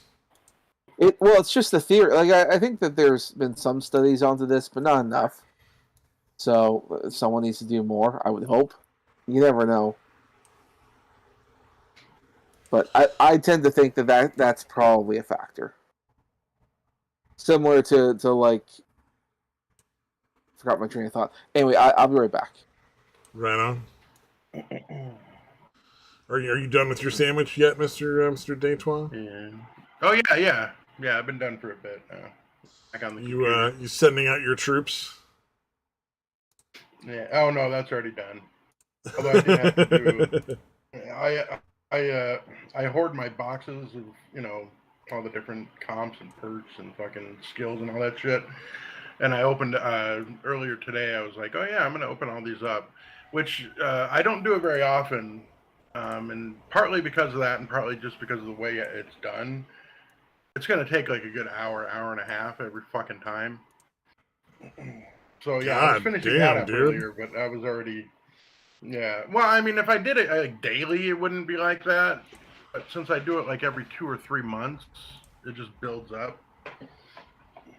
Yeah, so it's a pain because I like to just strip everything off of all my heroes, strip everything off, and then just open everything up and then upgrade it all in one shot. It does sound like a pain in the ass. This has got to be fascinating. Yeah, that's why I don't do it that often. Even though if you did it on a regular basis, it would probably take like 10 or 15 minutes at a time. Yeah, but again, having to actually because there's like I have 4 different setups for my perks or whatever, and that's a total of 15 things. So that's 60 that I would have to unapply and then reapply once I've upgraded. So that's kind of, it's something you don't want to fucking do every day, dude. Again, all the heroes, I have like 70 heroes. I have to strip everything off, all the perks off of all the heroes. And then, again, upgrade them and then slap them all back on. So it's better to not, in my opinion, it is better to not have to do that every fucking day. Yep, that would be really irritating. It would probably just be, it's probably more of a case of like, it's just boring as shit if you do it every day, so why bother? Yeah, that makes sense. It's tough enough for me to do it, like, when it really should be done, I guess. So, I do it every 2 or 3 months, and then I jump up because also doing it every day, you're not upgrading shit. Like you're not getting any better by doing it every day. I mean, it's going to take a couple because once you're getting up to these higher levels, like you got to save shit up for like a couple months just to have enough to upgrade anything. Damn. Yeah. It's a long fucking time. Oh, you have to. Well, you don't pay though, right? Like you're the camp of like I'm not throwing my money away here. All right. Yeah. No, I've put in way more money than I should have. I mean, it's definitely. I'm nowhere near whale status. I haven't spent thousands upon thousands of dollars like some of these people have. But I've spent a fair amount over the entire time.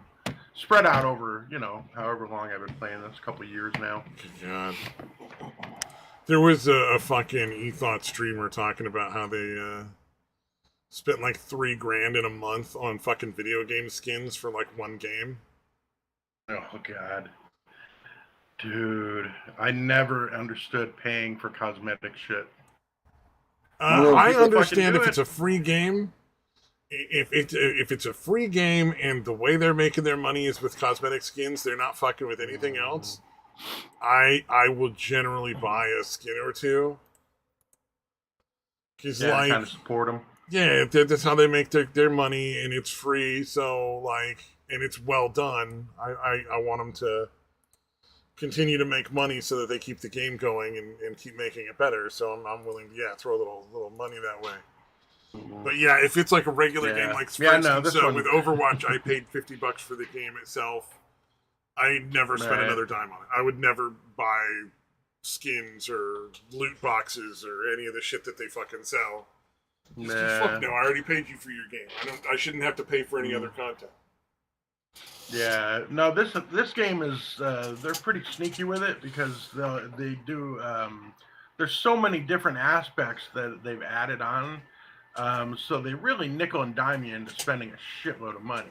Oh yeah, part of that game development process is probably like, how can we herd people into situations where they have to give us money? Let's put as many of those in as we can. Oh yeah, dude. Yeah. Yeah, and the whales obviously they can afford to fucking just buy everything and all the different shit. Like, can you fucking imagine if you were like married and you fucking looked at the cell phone bill and your wife was spending like $1,000 a month because it's a fucking cell phone game? Oh, if dude, you were there a have wife been and your people. fucking husband was blowing $1,000 a month on fucking video games. Yeah, yeah, yeah. There. Oh, yeah. It definitely has caused friction, dude. I definitely know some people who like when their fucking significant others knew how much they were spending, dude. They got it. A lot of them would have to quit the game. A lot of them get divorced. It's fucking insane, dude.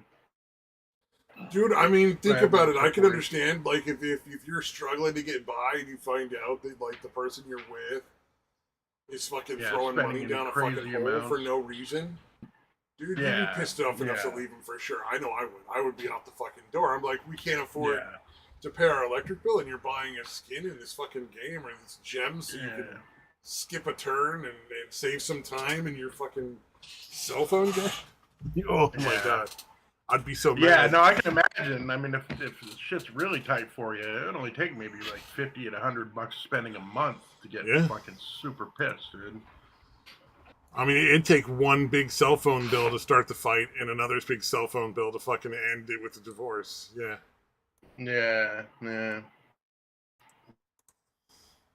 I don't know, though, man. All I'm saying is there's a reason why I'd never let or give a cell phone to my kids. If I ever had kids, and they're like, "Oh, Dad, can I have a cell phone?" Like, no, no. Yeah, no, you don't give cell phones to children. It's a bad thing to do. Cell phones are bad for kids, in my opinion. My son didn't get one until high school. Yeah, that's about the soonest I would do it, and I would do it because you want to at least have them start using a cell phone with some supervision. Yeah, I mean, I let him use my phone to fuck around with, when he was younger. But yeah, he definitely had no access to spending money or any of that kind of shit. Yeah. Yeah, or using obviously minutes and shit don't matter anymore, but he wouldn't actually use the phone to call anybody. He just wanted to play games and shit. See games are one thing. The problem with games is the microtransactions and the skins and stuff on cell phones. It's so easy to get, especially if you connect it. Like, there's a reason why I don't have my credit card on my phone. I never use it for that. If I want to buy an app, I'll just go out and get one of those gift cards. Yeah, I've never put my credit card into my phone. I don't know why you would. That seems like a horrible plan. Mm-hmm. Yeah. Mm-hmm. No, I only buy the fucking Google Play cards to add money. I would never put a credit card in here. There was a time you can get Facebook gift cards. Now you can't get them anymore. I don't know if you can in your neck of the woods, but here in my area, you can't get them because they had games on there you could play too.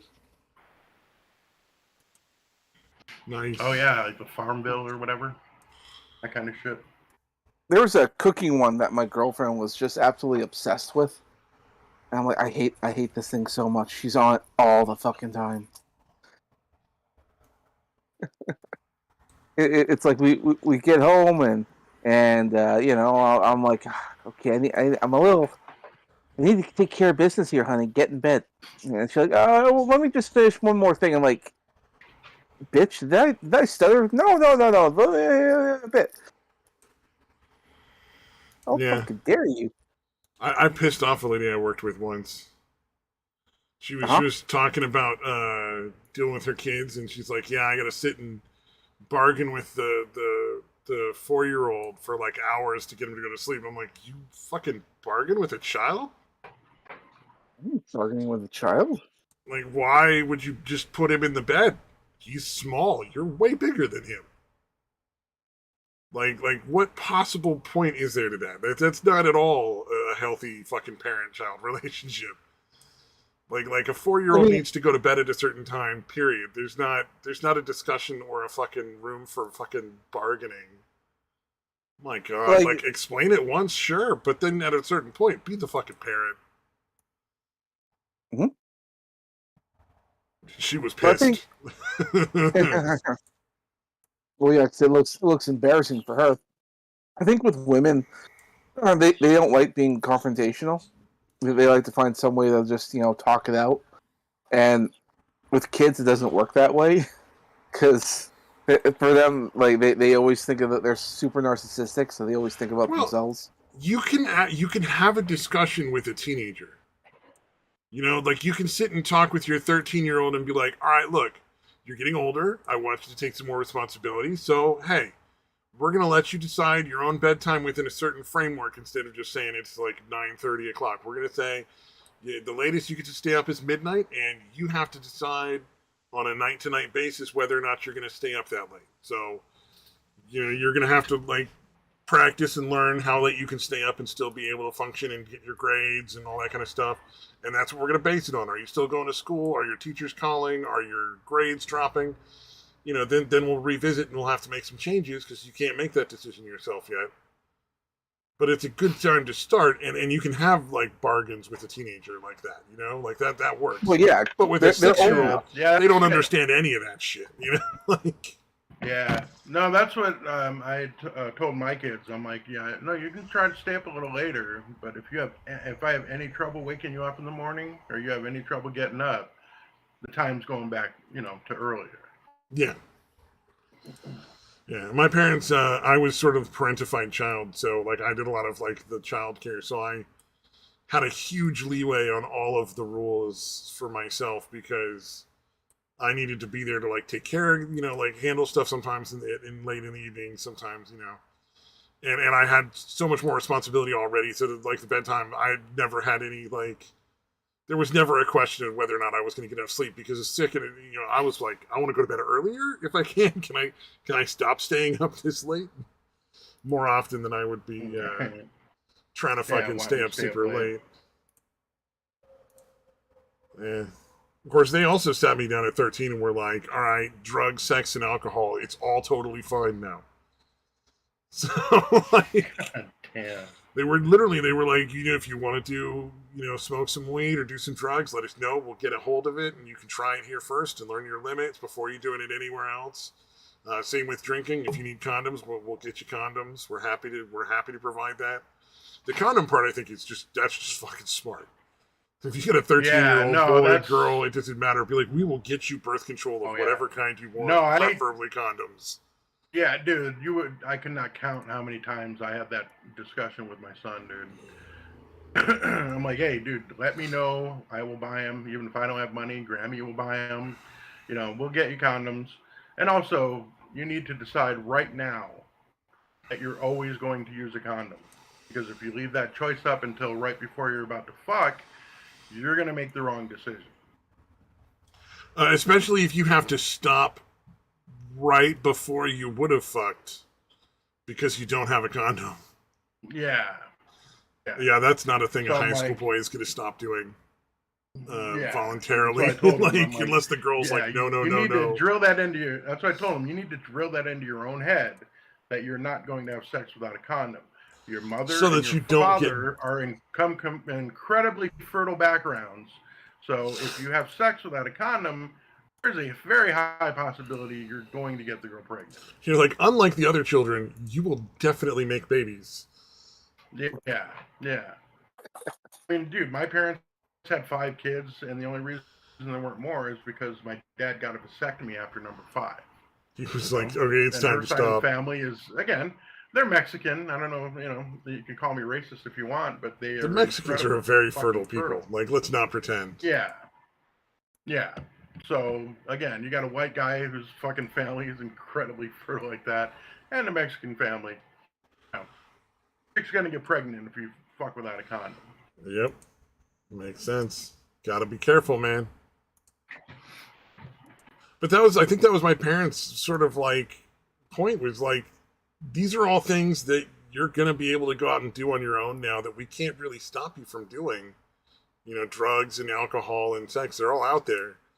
So Yeah. instead of trying to like prevent it altogether, we know you're a responsible child, and like if there's anything you need, like let us know, and we'll help you like take the safer journey towards dealing with that stuff. Essentially, Did you have them score you weed? no, I went Oh, it straight was edge until acid. I I was like forgot. I went straight edge until I was like 19, That's right. I forgot. and then I You dropped started acid. with Like, acid. it was like, yeah, it That was. still fucking makes me laugh, dude. That's so fucking insane. Yeah, yeah. All these other No. stories I hear you hear from people, they like start off with something like weed or alcohol, and then it ends up getting into harder stuff. And then, but for me, it was just like, what did you start with drugs? Oh, I just dropped acid for the first time, and I took 3 fucking hits because Jesus. the girl that was Christ, fucking a dude. drug dealer that I bought the acid off of, uh, Mm. he'd made an extra strong batch where it was like Altoids that he dropped the acid into. And it was like about Oh, one and wow. a half hits on each Altoid. So I just took 2 Altoids out of like the 6 that I bought. Yeesh. Because I was That's like, well, I'm a insane, big dude. I need more. Yeah, well, no, dude, the amounts of acid we used to drop, people would freak out when we tell them that we would take like 3 or 4 at a time. They're like, you guys Yeah. are fucking nuts. And I was like, I don't know, it was a lot of fun. I really enjoyed 3 hits of acid. I think 1 hit of acid Yeah. was probably not nearly as much as I would have wanted. Yeah, no. I one hit kinda did sucks acid for like me. twice, and I never once did 1 hit. It was always 3 hits. Right.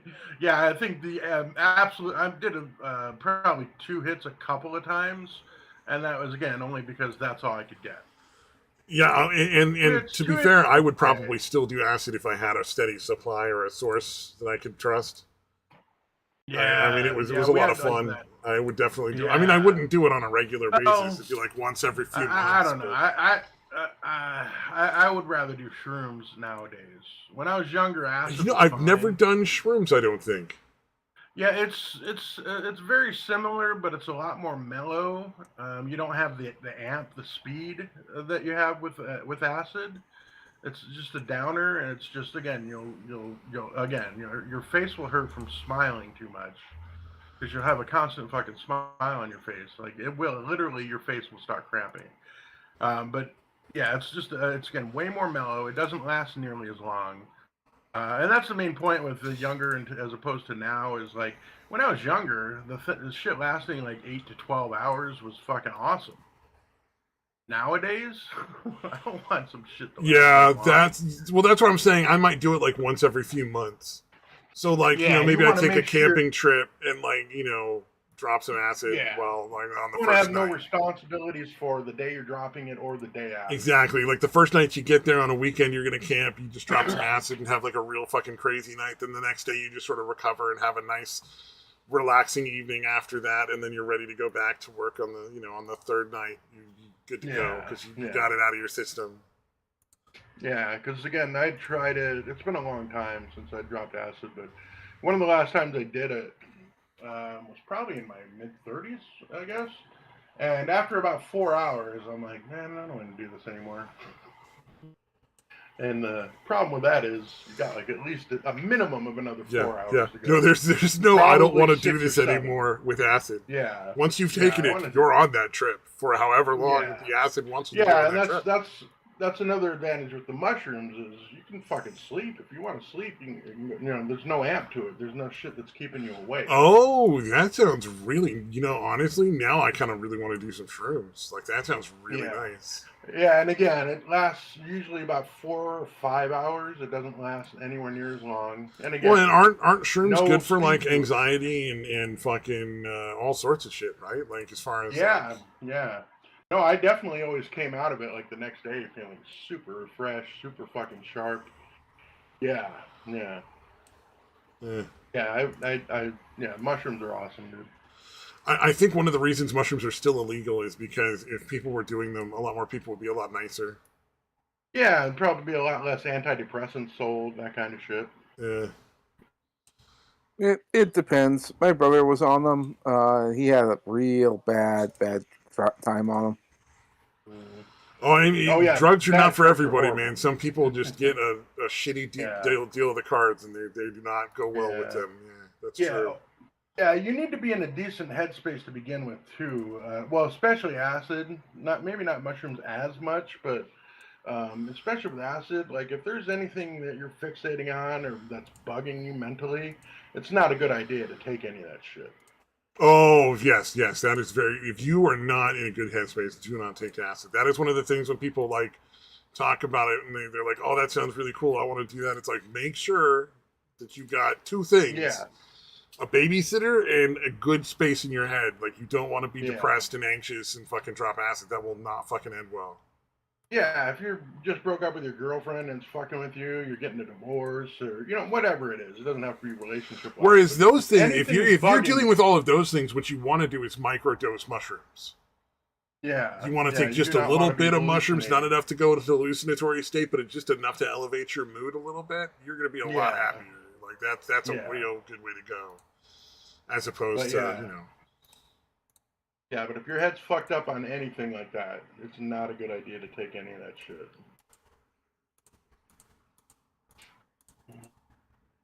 I've definitely seen some people freak out, dude, and holy fuck, dude. I think I've Yeah. told the stories. I think I've told a couple. You told the story about the guy that fucked all the stuffed animals. Yeah. I kind of figured that one would leave an impression, dude. I was like, I wonder if he remembers. And like, yeah, of course. You talked about a dude that was raping stuffed animals, dude. The best story I've ever heard about mushrooms, though, was from I want to say it's Jay Wolf or Josh Wolf or something like that. Some comedian, and he went camping with a friend of his. And this friend didn't really have a lot of experience with drugs, and he went there specifically. He was going to get this guy to do shrooms. He was like, "I'm going to get this guy to do shrooms. He needs to loosen up. He just needs like a fucking night of just getting out of his fucking head." And the guy was like, "Sure, why not? I'll do them." And then, like I said, he didn't have a lot of experience with the drugs, so he found the bag of mushrooms and decided to just dose himself with all of them. So holy fuck. So the comedian guy is like, so I was pissed because I didn't have any mushrooms, but about like several hours later, I'm in bed sleeping because I don't have any mushrooms. Why would I stay up, asshole? Mm-hmm. And he comes in and wakes me up, and he's completely naked.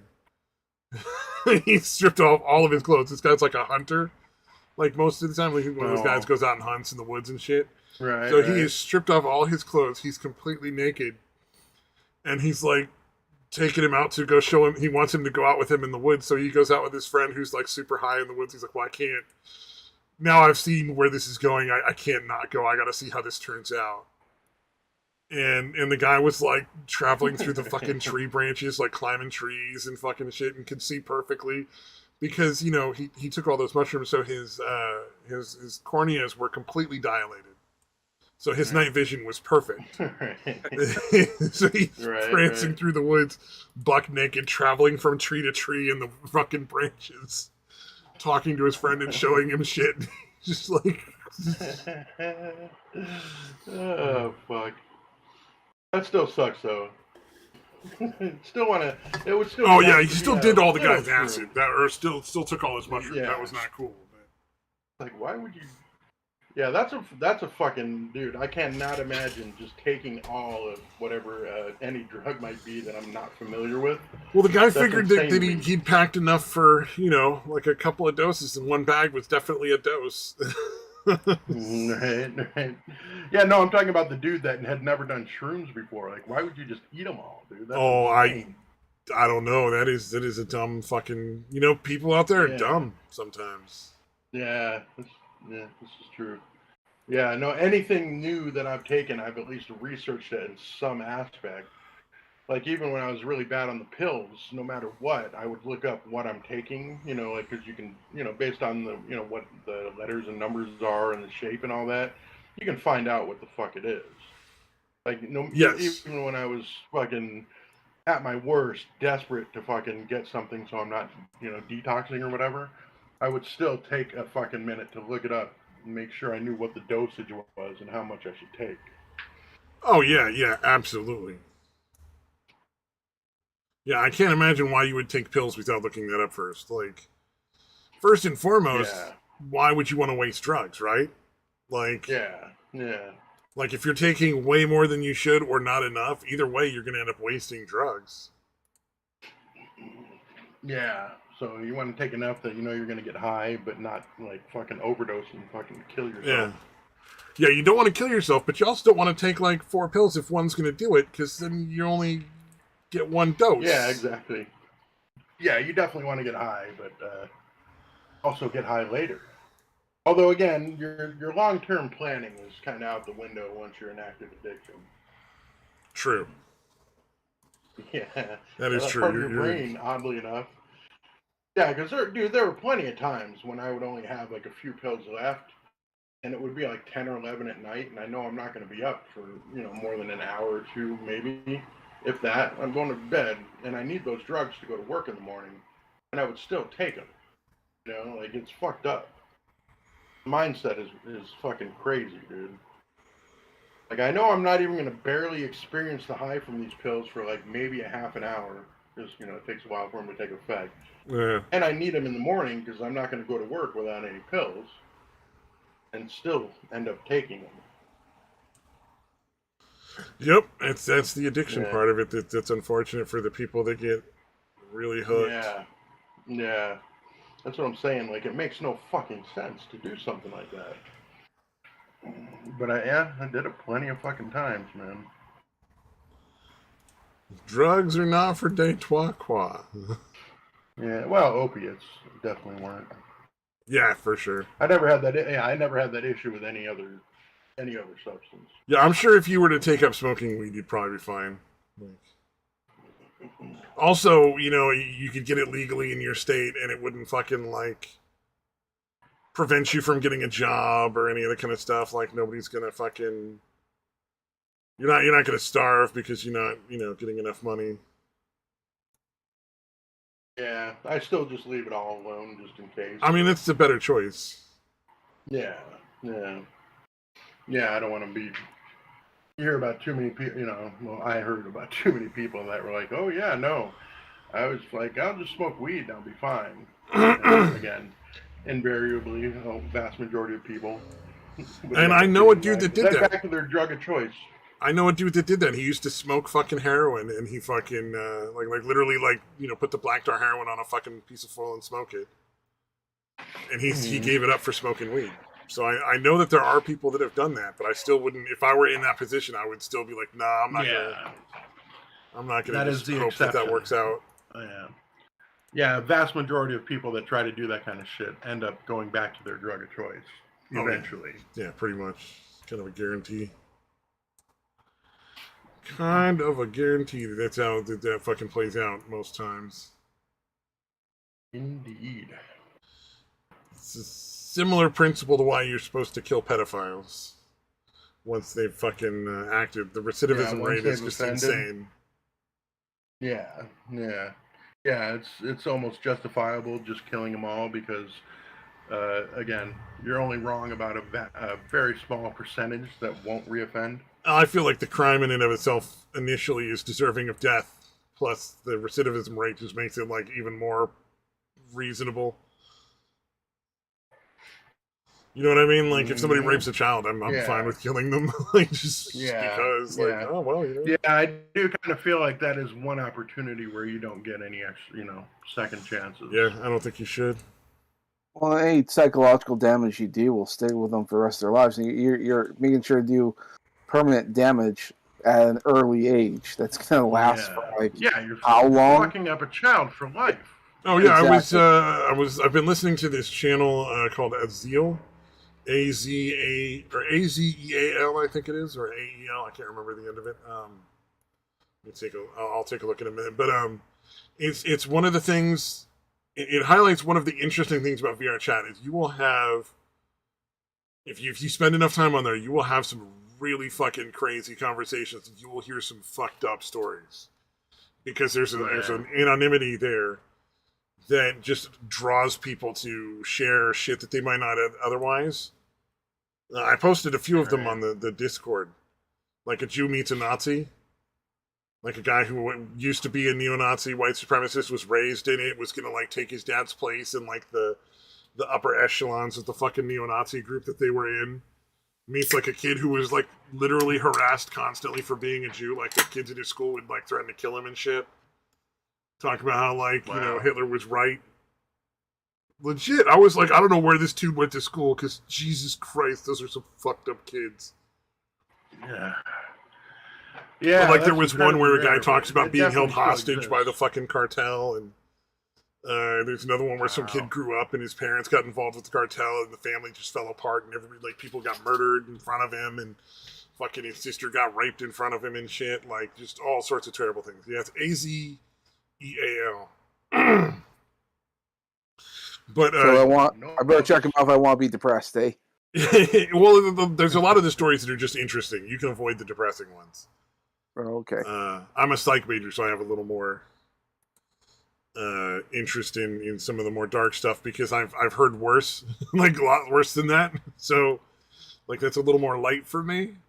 Uh, the one that I thought was crazy was this kid. He wasn't a kid, but he was talking about how his dad was a killer, and he grew up with that and everything, and his dad molested him when he was a child, and like, but what shocked me was it started when he was 2 years old. Like his mom had divorced his dad because his dad was abusive, but like he was he was forced into a situation. She was forced into a situation where she had to let the guy like have visitation with the kids, and so like he would get the kids for like a period of time. And the very first time he came back, there was like blood in his diapers. And then the second time he came back, his dad had done all sorts of like fucked up stuff with cutting his genitals up. Wow. And it was like, Jesus Christ, this is a fucking 2-year-old. Like, whoa. Yeah, yeah. So something. Yeah. Again, one strike, you're out. Yeah, that's why I'm like very firm. Yeah. Yeah, I'm all for second, maybe even third chances in a lot of situations. But yeah, one strike, you're out. If you're gonna molest kids, fucking give them fucking anal fucking bleeding, cutting up their fucking junk. Sick, dude. Yeah, and if the You police had really be done put to fucking death. anything, if the police had done anything the first time, because like the mom immediately was like, went and he was just so fucking good at fooling people that they never did anything about it. Like the police didn't fucking didn't arrest him. Like he was able to fucking think she was doing it. Like she was. he must have been some sort of rash or some sore or something that developed, and she's just blaming me to like make me look bad so she can get the kids, kind of thing. I would assume. He didn't know, like, Yeah, I mean, it wasn't included in the story because, like, he was 2 years old. He didn't know everything that happened. Yeah. But the dad did go on to, like, fucking murder some people on a boat and fucking all sorts of shit, so. Yeah, I kind of forget that aspect. Again, they are incredibly manipulative. Like, they know how to prey on people and fucking get in their good graces and shit. Make themselves appear innocent, trustworthy. Yep. It's very disturbing.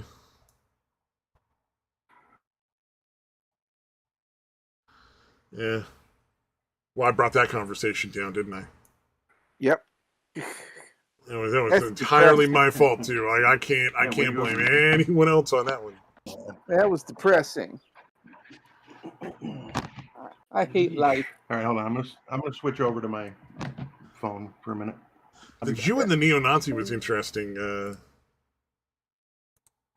I bet. In that, like, both of them had similar situations in which, like, they just grew up in the thing they grew up in. So, like, they didn't know, like, there was no, like, he didn't naturally, like, develop a racist attitude. It was only because his father was so high up in, like, the clan that, it fixated on it for him. See, how would he maintain his position in the clan if he doesn't say this stuff? That makes the kids believe it too. Yeah, Does I don't know. strawberry quick go bad? Like the powder? Yeah. No, I don't think it does. I mean, It's been sealed it'd up. take a really long time to go bad. Yeah. I think it's been in here probably like 4 or 5 months. That's still got to be good, I would think. Yeah. Sure. It's sealed up. We'll Oh, for a find few out. months? See if I can. Oh, for a few months, yeah, you're fine, dude. I wouldn't even. I wouldn't even. I would think. I would remotely think so. I would figure it would take a minimum like a minimum of a year, and probably even longer than that. Yeah, Just you powder, could probably still safely drink that 2 or 3 years down the road easily. I mean, there's not a lot of moisture in something like that, and especially if it's sealed still. Yeah. Yeah. Yeah. Exactly. Yeah. My son was like in the Nestle Quick for about a week and a half. I guess about 4 or 5 months ago. And then all of a sudden, because I got like 2 of them, and he took one to his mom and then left this one here, and there's still what 2/3 of the fucking thing left.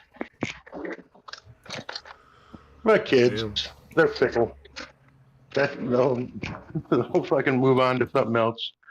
Get tired of shit incredibly quickly. Yep, that's very true. Yeah, I remember that. I did that as a kid. It's like you want something every day for like a while, and then suddenly you don't. Oh, I heard one of the most fucking ridiculous nonsense things on that fucking SEO channel, because some of it's just bullshit. Like some of these people are just looking for attention. But this girl was talking about how she like had a condition where she was physically incapable of eating different foods, so she never tried like she never had all these different foods like burgers and anything like that. She's trying to claim that the only thing she ever eats is fucking waffles and chicken nuggets and fucking those gas station blueberry muffins. Oh god, dude. I'm like, you'd be fucking dead. Yeah. You'd have gotten scurvy.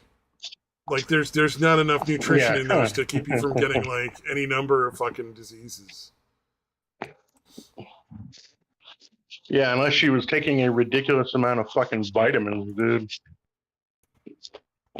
And even no, she won't take vitamins. That's it's against. She couldn't do it. It was like you'd have to listen to the whole thing, but after a while, you'd start to be like, all right, what the fuck? Nah. Yeah, you're full of shit. You're a grown ass woman. You can make you can choke down a fucking asparagus stick. Yeah. I'm guessing her parents were just overly permissive with her fucking dietary requests. Yeah. No, it's an issue. It's an issue I had with my son, dude. And I kept telling my ex, like when we were together, I'm like, dude, he needs to be eating whatever we're fucking eating. Can't keep making him what he just feels like eating. And again, because he would claim he didn't like something, but it's something that he's eaten other times just fine. He just wanted something else. You know what I mean? Yeah, and he knows, like, if she's let him get away with it before, that if he says that, then he gets to eat what he wants instead. Yeah. But again, she was pretty clueless as far as fucking parenting goes. Well, the drugs, they don't help that sort of thing. Yeah. Yeah, and the apathy, I guess. Like, I don't know. For me as a parent, I was really concerned with, making sure my kids were getting prepared for adulthood. Not all at once or anything. You know what I mean? But yeah.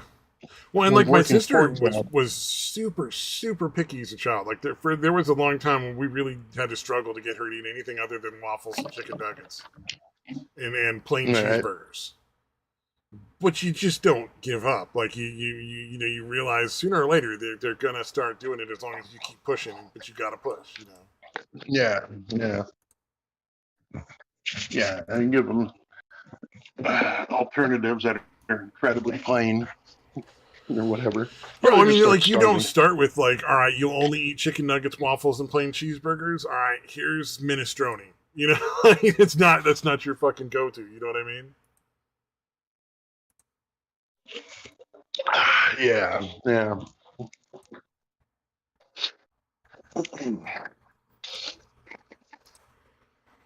Yeah, my son's got a weird. Turns out he's got a weird palate. Yeah, and hey, you know what? If maybe they never end up eating like a ton of different kinds of food, fine. You know, like that's not the end Yeah, of the world. but yeah, no. If if it was up to the X, it would literally be nothing but chicken nuggets and fucking Oh pancake yeah, it's kind waffle, of lame. fucking pizza. And there's definitely other shit he likes. Fucking the pork tenderloin, fucking fried chicken. Hold on a second. God damn it.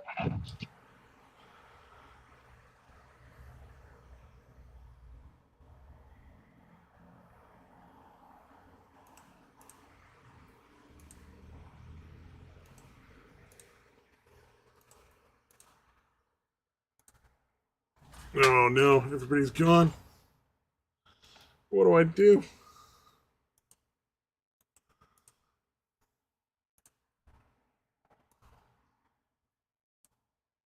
Wait, do we have an audience? Is anybody actually watching? Oh, hey, Yeah, what's up? sorry. Yeah, sorry, man. I had to pee. I think I didn't.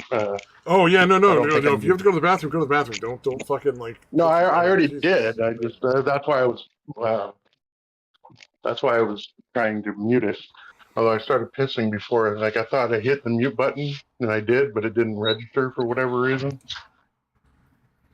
Oh, Ah, fun if times. you were especially paying attention, yeah, that was me urinating through the first 3 seconds of my.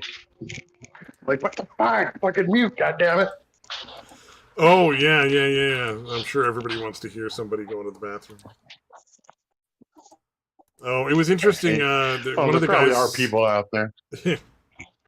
Well, yeah, true, true. I mean, look at the feet people. Anytime they get a chance to see a foot, they're fucking in. Yeah, that shit is fucking funny, though. I like to make that shit as a joke, like show me your feet or show me your nipples and that kind of shit. But I have no actual interest in seeing anybody fucking feet with nipples. No, no, definitely not. Uh, what is? I lost the train of thought. Never mind. Oh, it's got to be weird for fucking You're, some people on the internet, like, got to dress up in like a fucking burqa because there's like you show a little ankle and some people go fucking crazy and start like harassing you. yeah. How do you do? Cover up completely, and then anything you show is titillating. Yeah, true. I guess. I assume that's Also, the idea behind it. more and more kids are getting more and more conservative because that's the opposite of their parents. So you're seeing like this fucking this 18-year-old kid Yeah, that they're hangs out with rebelling me against sometimes on whatever. VR chat.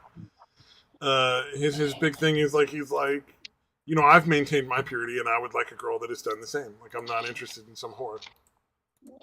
He's just like, whoa. And it's like, well, good Good luck, luck. buddy.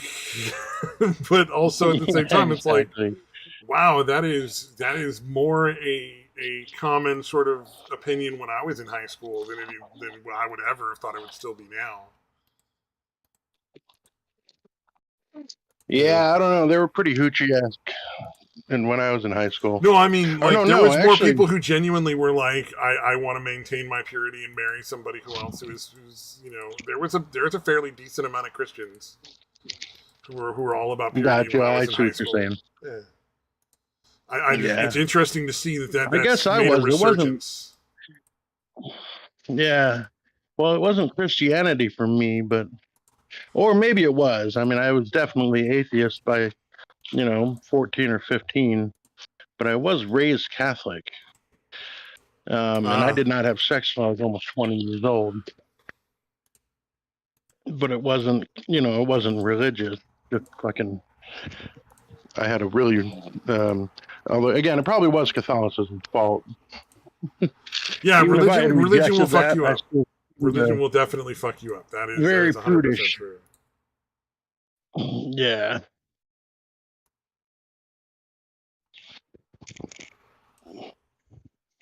Indeed.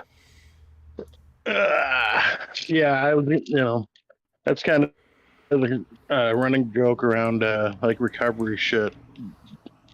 Like nothing will make you an atheist faster than being raised Catholic. Yeah.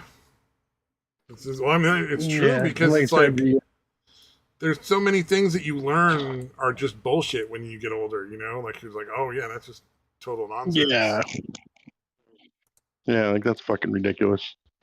But yeah, literally in recovery, like, well, the guilt is definitely a big aspect. Of fucking every dude, literally every person in recovery that I came across that struggled with the whole like not being able to forgive themselves and holding on to the guilt or whatever. Every Yeah. single one was raised Catholic or Mormon, without exception. I'm sure there are exceptions, but in my experience, there have been none as of yet that were not raised either Catholic or Mormon. Makes sense. Yeah, yeah. I doubt that's coincidence.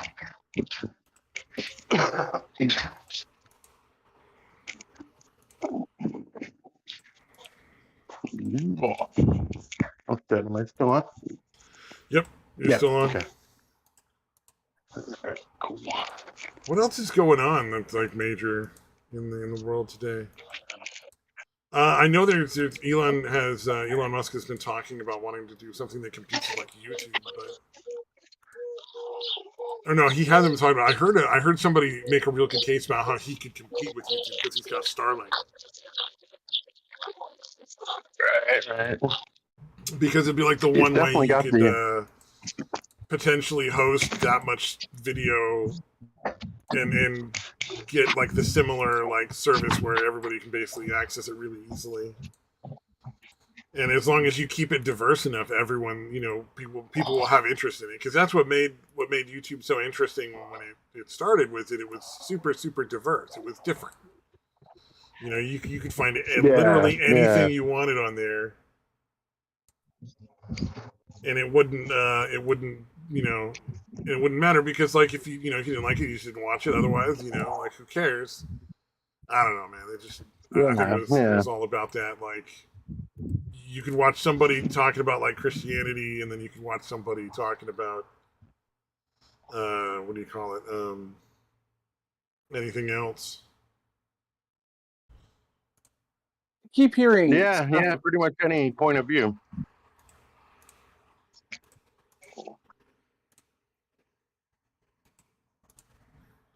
Somebody said I keep hearing, but then they That was stopped. me. Sorry, I was I didn't realize I was about to change the topic there. I was Oh like, no, oh, I go should. ahead. Go ahead and change it. That'll work I for was me. Yeah, gonna yeah. say I've been hearing more and more about like walkouts happening at Disneyland or Disney parks in general about various different things from working conditions and whatnot. Like there's the stupid ones like the Don't don't say say gay gay bill. bullshit. Yeah. Oh, that the complete and utter nonsense. But you also have other ones that are like because a lot of the workers their pays are not as good. Quality of work, so there's layoffs, all that stuff. It's like yeah, it's not going great.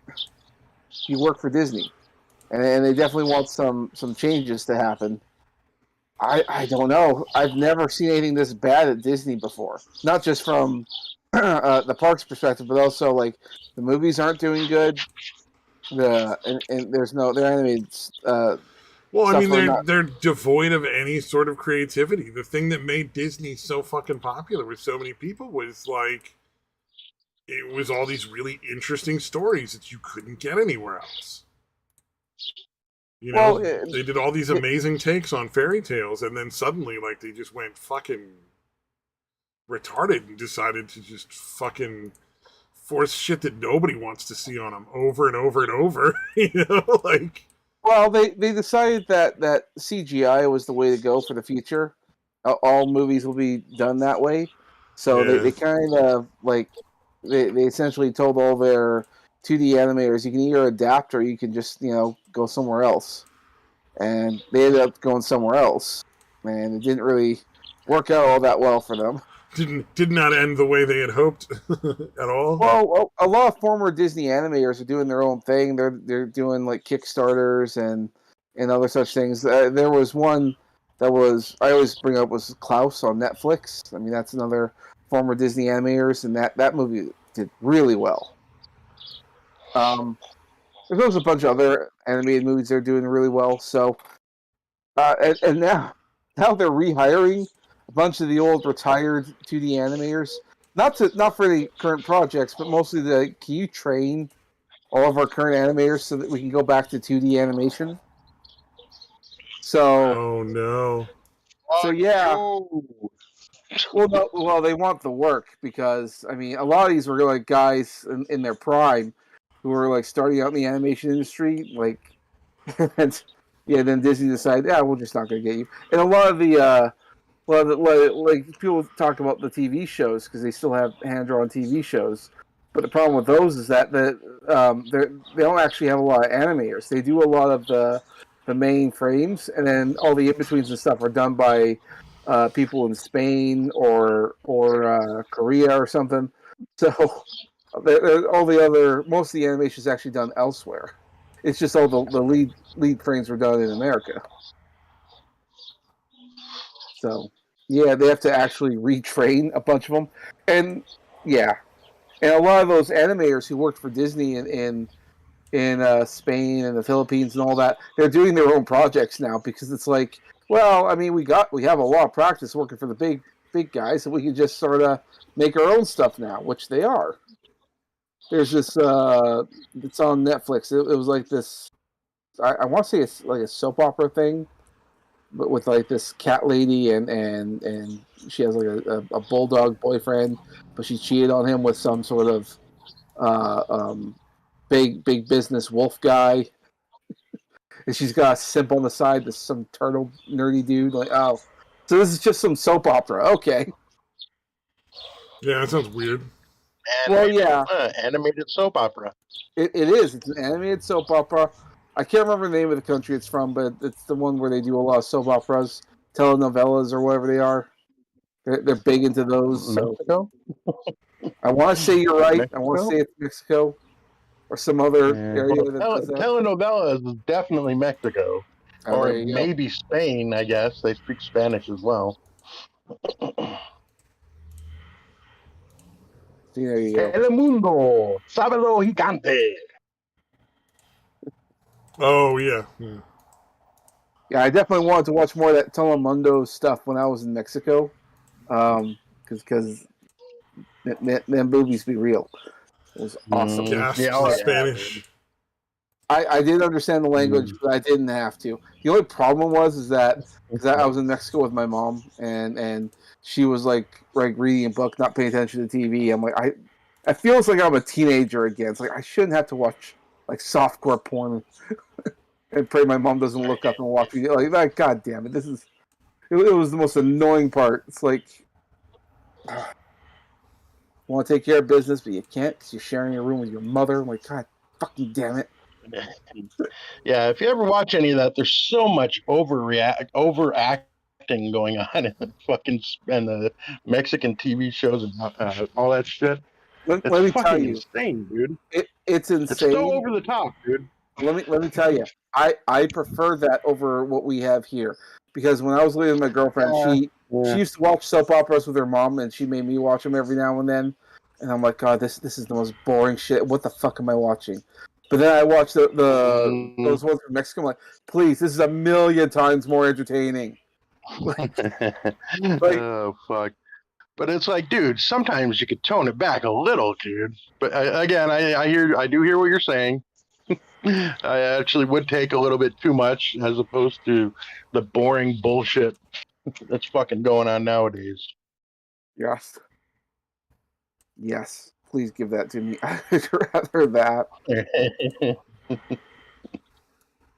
Also make the women wear stuff that the titties get bouncing around. Please, that was the other thing I enjoyed. Like, please, I just want bouncing tits. Just I'm a man of simple needs. Come on. I'm a man of simple needs. Give the man some bouncy boobs. Come on.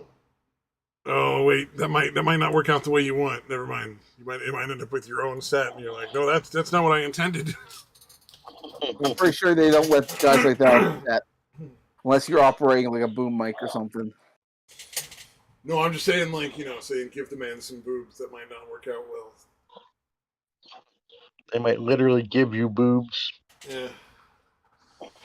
Oh, I found an interesting anime that I'm watching. It's like an isekai anime, sort of, where like they all go into a video game. Like the people that something happens and they're all taken into a video game by magic, but it's not like a fantasy fucking game. It's like a game about like a fucking like PvP throwing bombs at each other game. Batum, Yeah, Batum. I know that one. Yeah, I haven't. I just watched a couple episodes, but I was like, oh, this is kind of nice. It's not like swords and sorcery. It's like there's like tanks and bombs and shit. Like that's kind of cool. can I spoil one little thing for you? It's not really a spoiler, but it's more like a warning. Uh, Don't get too invested in it. And the reason why I say that is because it's one of those animes that was designed to be an advertisement for the books, and so it just abruptly ends. There is no just as it's getting started, it's going to end. All right, you're oh not yeah, going to yeah, know yeah, it. yeah, yeah. I assumed there was going to be no resolution. Yeah, It's you have like to buy the 12. So it's a 12 episode anime, yeah. and generally, if you only have a 12 episode one season anime, it doesn't end well. But Well, if you're an there's two anime things. fan, you're used to that, and you just you accept that that's part of the fucking Well, I deal. mean, there's two things. Like, if let's say you only had the license to make 12 episodes, you might think, okay, well, maybe I'll make an ending for that 12 episode. It doesn't have to be like a we'll close all the gaps. We'll just make it feel like an actual ending. That way, you know that the show's over. Don't expect more, or read the books if you want to. But there's also some animes that just end. It's like, oh yeah, you look forward. Okay, that was good. I look forward to the next episode. What do you mean? There's no more episodes? It's like it's open Yeah. ended. Like It's like it doesn't even feel like even the end of a chapter, much less the end of the actual story. You just Yeah. drop off at a random spot in the fucking like what the fuck? There's no ending there. I exactly. got to read the book now. Fuck you. And that's what they do because they want you to read the books because the companies the publishers they don't really make any money off the anime. They make the money off the book sales. And so if your anime tells the story, then it's no good. And I was explaining that to Gaming the other day because we were watching Konosuba, and he really liked it, but I had to warn him. But there's going to be characters that get introduced that just sort of seem like they've been there for a while, even though this is your first time seeing them. It's like that's because you have to get the book. You want to know what's the backstory? How did these characters meet these characters? Like what's the story there? Clearly, there must have been one. Like, no, you didn't miss an episode. They just don't tell that because that's in the book. You gotta fucking pay $19.99 for the book. You want to find any of that shit out? And if it's a manga, maybe I would because if I really I really enjoyed Konosuba, but the manga has pretty much the same problem as the anime. Limited license. You're only licensed to run a few of them, and it's essentially the anime with some extra jokes and differences. And then that's it. It just ends. And they don't even. Yeah. Sorry. Finish what you're doing. Sorry. Well, I was going to ask about Berserk, but whatever. Berserk. Oh, Berserk is.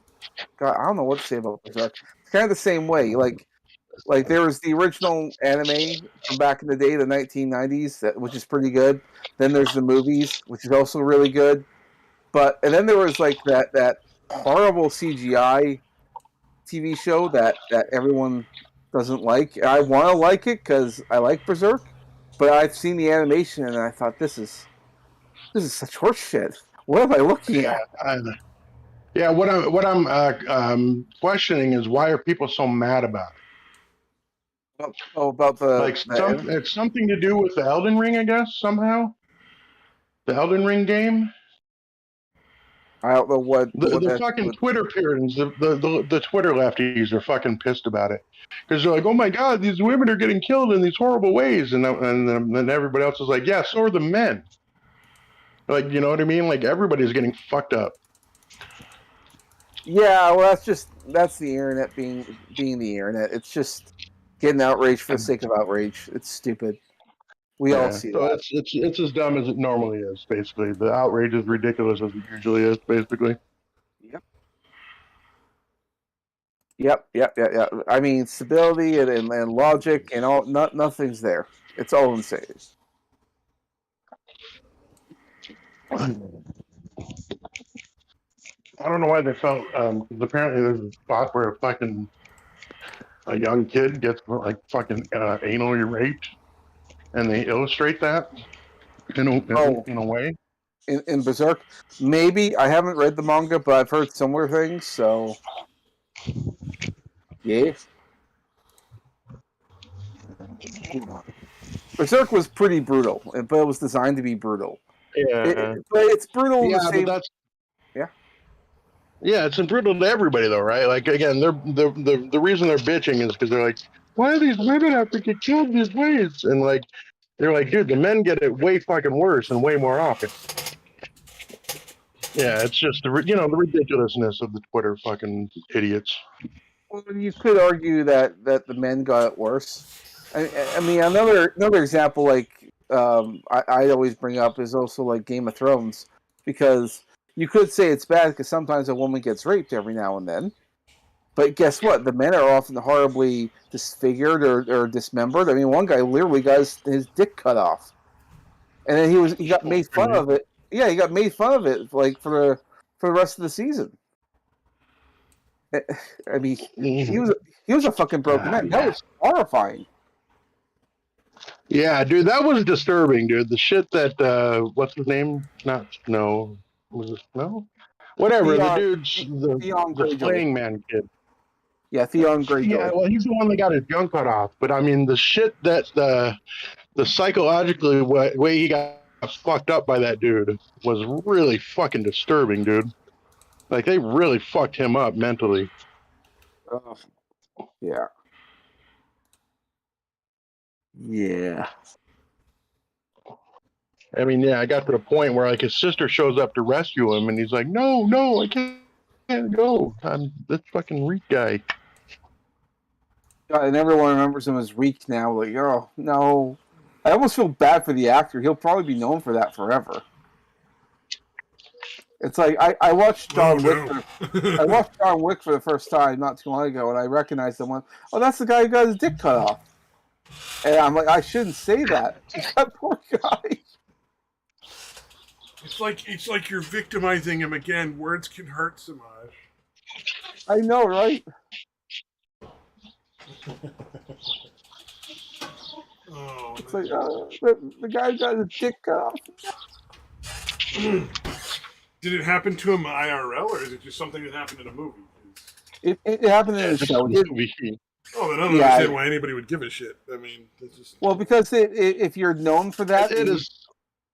Yeah. It's pretty central to the character. Yeah. Oh, it's that's what the character's all about, is being like penisless. Well, it wasn't what it was all about in the beginning, but I mean that when it happened, because it was such a huge thing that happened, it just sort of stuck with him. Okay, I see what you're saying. That makes sense. Yeah. Yeah. Everybody knows that happened to you. Yeah. It's so in like it's such a big part of the character that it's impossible not to be. I'm guessing he continues to bemoan the chopping. I mean, as one would. Like, I'm not, like, obviously that makes sense. You know, somebody would be upset about that for a long time. Him. Yeah, everybody mocks him for it, which is kind of fucked up. In the fucking show? Damn. That's kind of cold. Like, there's nobody who's like, dude, that wasn't, No. Yeah, although he was kind of a cocky prick before that, so. Yeah. You were really rude, so we're going to cut your dick off and make fun of you. Well, I think the other problem was he was a Yeah. dick, but also he kept, bragging about the size of his dick. So it's like, that was his one thing. And then he gets taken away, and yeah. But also, you have to remember, like, in this world, they have this thing about eunuchs. It's like you can't trust them because they're not men anymore.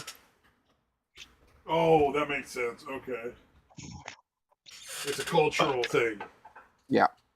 Yeah. So I'm like, okay, well, I get that then. It's the same way that they treat guys who are bastards. Like they don't have like the last name of their parents. Their last name is Snow. Or, well, depending on where they're born. If they're born in the desert areas, their last name is Sand. Exactly. Same thing. Yeah. That's really creative. I am impressed. Incredibly impressed. Actually, yeah, the guy creativity actually did a that big. decent job. Yeah, I don't know if that has happened somewhere in the actual world and he just heard about it and put it in his book, or if that he created that himself. Because if it did, that is actually pretty fucking original. I'm pretty sure that's existed for a long time. People were named after their professions for a while too. So I mean, there's a lot of Smiths still in the world. Yeah, shoemakers, Smith, cobblers, millers, a lot of millers. Yep. There's been a lot of milling being done back in that day. Well, I mean, it was the only way to make grain palatable for most people. You know, bread was where it was at. Like that was one of the main meals for everybody was bread. Yeah, makes sense. Yeah. You know, poor as you might be, you would still be eating bread. It might be made out of plaster and ground up peas, but you were still eating bread.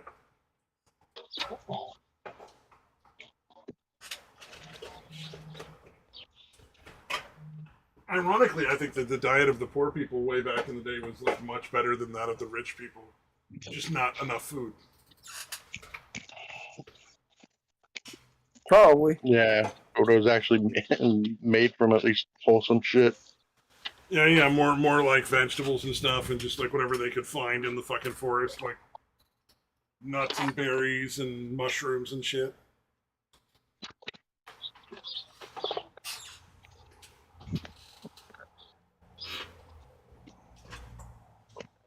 Oh man. I keep finding really good flavors of sparkling water. I have run out of room of places to put it soon.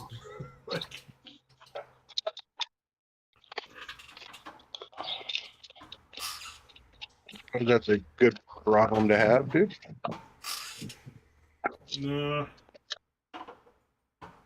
I got vacation coming up because I maxed out my vacation hours because what was I going to go do anyway during COVID?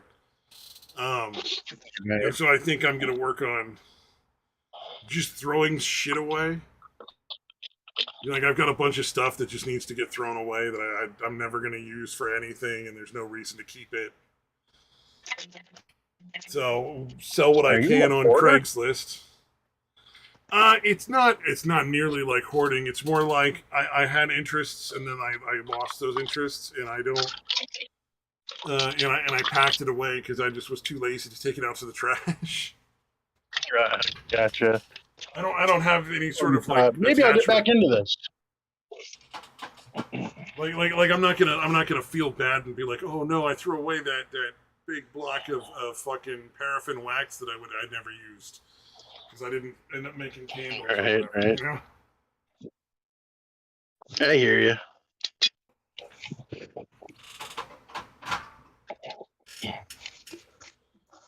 It's more like, man, I never should have shoved that stupid piece of wax in the fucking bottom of that bin because now it's a pain to get to that bin, and I didn't need to keep any of this shit anyway. Why did I stick it there?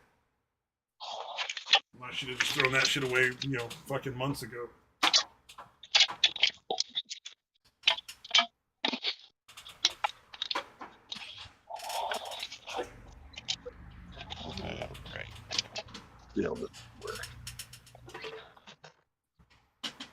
I'm trying to gross myself out to quit smoking. Really? So I'm taking like the old tobacco, like the shit that just kind of fell out of cigarettes, like when I would throw them into because I would usually instead of using a regular ashtray, I would kind of flick the cherry off and then I would throw it into like a little bucket thing. So the little bucket thing ended up having a shitload of tobacco on the bottom with no ash or no sand or anything. So I've been making steamrollers out of old Monster cans. Oh, And okay. instead of buying a pack of cigarettes, I'm smoking that, and I'm definitely smoking way less. That is a pretty gnarly way to fucking smoke. Yeah, it's harsh as hell, dude. Yeah, I It's a mean really you're dumb not thing you're to not do. filtering the tobacco smoke at all. Like, ugh. Yeah. Yeah, definitely tiny little puffs, dude. Oh man. Yeah, the first one I made with like this tiny little the holes I was making was with this tiny little um like safety pin. So the holes were just way too tiny and they would get clogged up immediately. But now I found a nice thick pin to use. All right. Well, you I have could fun with I that. could yeah. Although I've only bought like one pack of cigarettes in the last 4 days, and that's pretty amazing.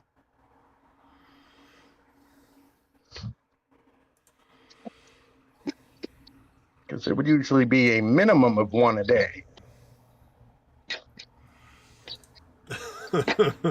Why is there a jiggly fat kid on my fucking Discord? Thank you, Nacho Damas. All right, I don't Oh, know I'd be who the so fucking Captain America guy is, but that looks great.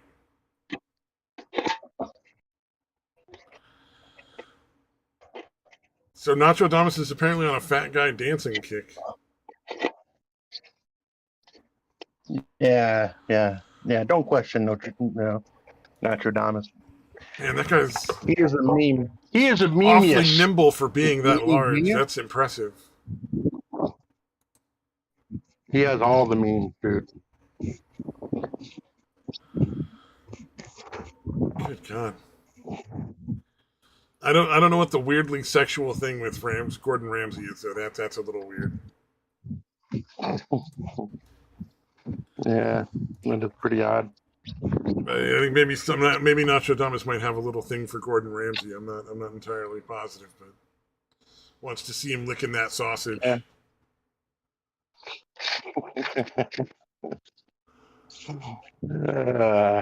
If you're gonna have a man crush on somebody, Gordon Ramsay, you do worse than Gordon Ramsay, I suppose. Yeah, Gordon Ramsay seems like a fairly uh, nice guy when he's not doing the like yelling and screaming on the fucking TV shows. Yeah. Yeah, and even is really just Hell's Kitchen because like when he did the thing where he went around to try to help the restaurants and shit, he was actually pretty fucking nice until the people start acting like assholes. Yeah. Yeah, if you're good, he's good. Yeah. God If you're damn it, delusional, Nacho. he's going to let you know that you're delusional. God damn it, True. Nacho. That fucking sausage scene always gets me. Like, what the fuck? Dude, what an insult to injury. Oh fuck! All right, now I definitely have to see what you fuckers are talking about. Oh, is Yeah, that from the fucking show you're that's talking from about where the guy got his penis cut off? Or? yeah. The very next morning, the guy who cuts off the penis is having breakfast. He's having sausage, and the guy's looking at him like, "Are you eating my dick?" Like he doesn't say anything. The guy's like, "Don't worry, it's just sausage." Wait, so they have breakfast together after the guy cuts his penis off? No, not together. The That guy guy is totally fucks him up, dude. that That guy guy. totally fuck. If you had cutting his dick off, he totally fucks him up like psychologically, dude. It's really fucking disturbing. Oh, okay.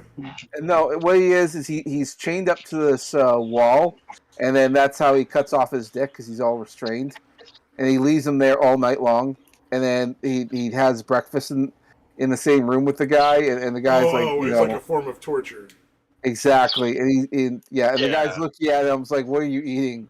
And he's like, it's just sausage. It's like, okay, you're not eating my dick, okay. What the fuck show is that? Jesus Christ. Game of Thrones. Game of Thrones, dude. Oh, yeah, well, okay, I never watched that shit. Fuck that. What's the point? Yeah, I mean that Like, part's there's no creepy, reason to dude. do that kind of shit to somebody. Like, it serves no Well, purpose politically. the reason he justifies why he did what he did is because on Theon's order there was like a siege of a particular castle that he willingly knew was filled with nothing but women and children, and he had them all killed. And so he said, "Yeah, you kill these kids. You deserve all this." I don't know about that. I mean, I just kill him. Who cares? I've never seen the exactly. point. Like, just fucking. Well, If you're gonna kill somebody, kill him. see the Torturing reason. somebody to death is just stupid and it wastes time Yeah. and effort. Well, Yeah, he wasn't torturing him to death though. no, He was torturing him to completely fuck him up and control him. And and the other reason why he did all this is so he can get use his name was Theon. Use Theon to use his status to say, oh yes, you can let down the gate, let these people in. They're our allies. And it's like it worked. So that was the other reason he did it. The other reason he did it is that this guy, the torturer, his last name is also Snow because he's a bastard, and the family crest is that of the flayed man, and they do skin people and put their corpse up for everyone to see to strike fear into people's eyes. So it's kind of a tradition. He has to do it to someone. They don't have to be alive though. That's the thing. That's what makes it real crazy. It's like, look, we do it to a dead person. You don't have to do it to a living one. Yeah, like they were totally unnecessary to skin him alive. Well, I didn't get my dick hard for nothing, you know. Yeah, he would also like starve his dog for like 2 weeks and then throw somebody in there and have them just tear him apart and like literally eat him to death. Yeah, he was the dude with the holding the sausage that they had Ramsey's face superimposed on. The kind of villain everybody loves to hate. Oh yeah, Yeah. Essentially. We're going to create this villain and make him so evil that everybody wants to see him die. Yeah. So that there really were no redeeming qualities about that dude. So it sounds like it. I mean, it sounds like he definitely did not have any redeeming qualities. Like, holy shit. Yeah. Yeah, he basically raped Sansa Stark repeatedly. And was basically like, yeah, once you give me an heir, I'm probably going to kill you. Damn.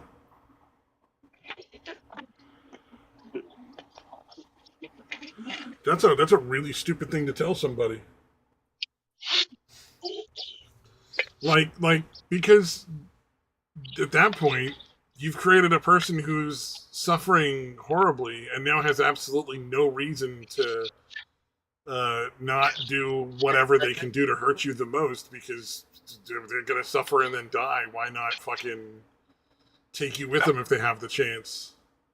Yeah. Plus, yeah, they're not likely to bring a child to term in a situation like that. Why would you actually have the child?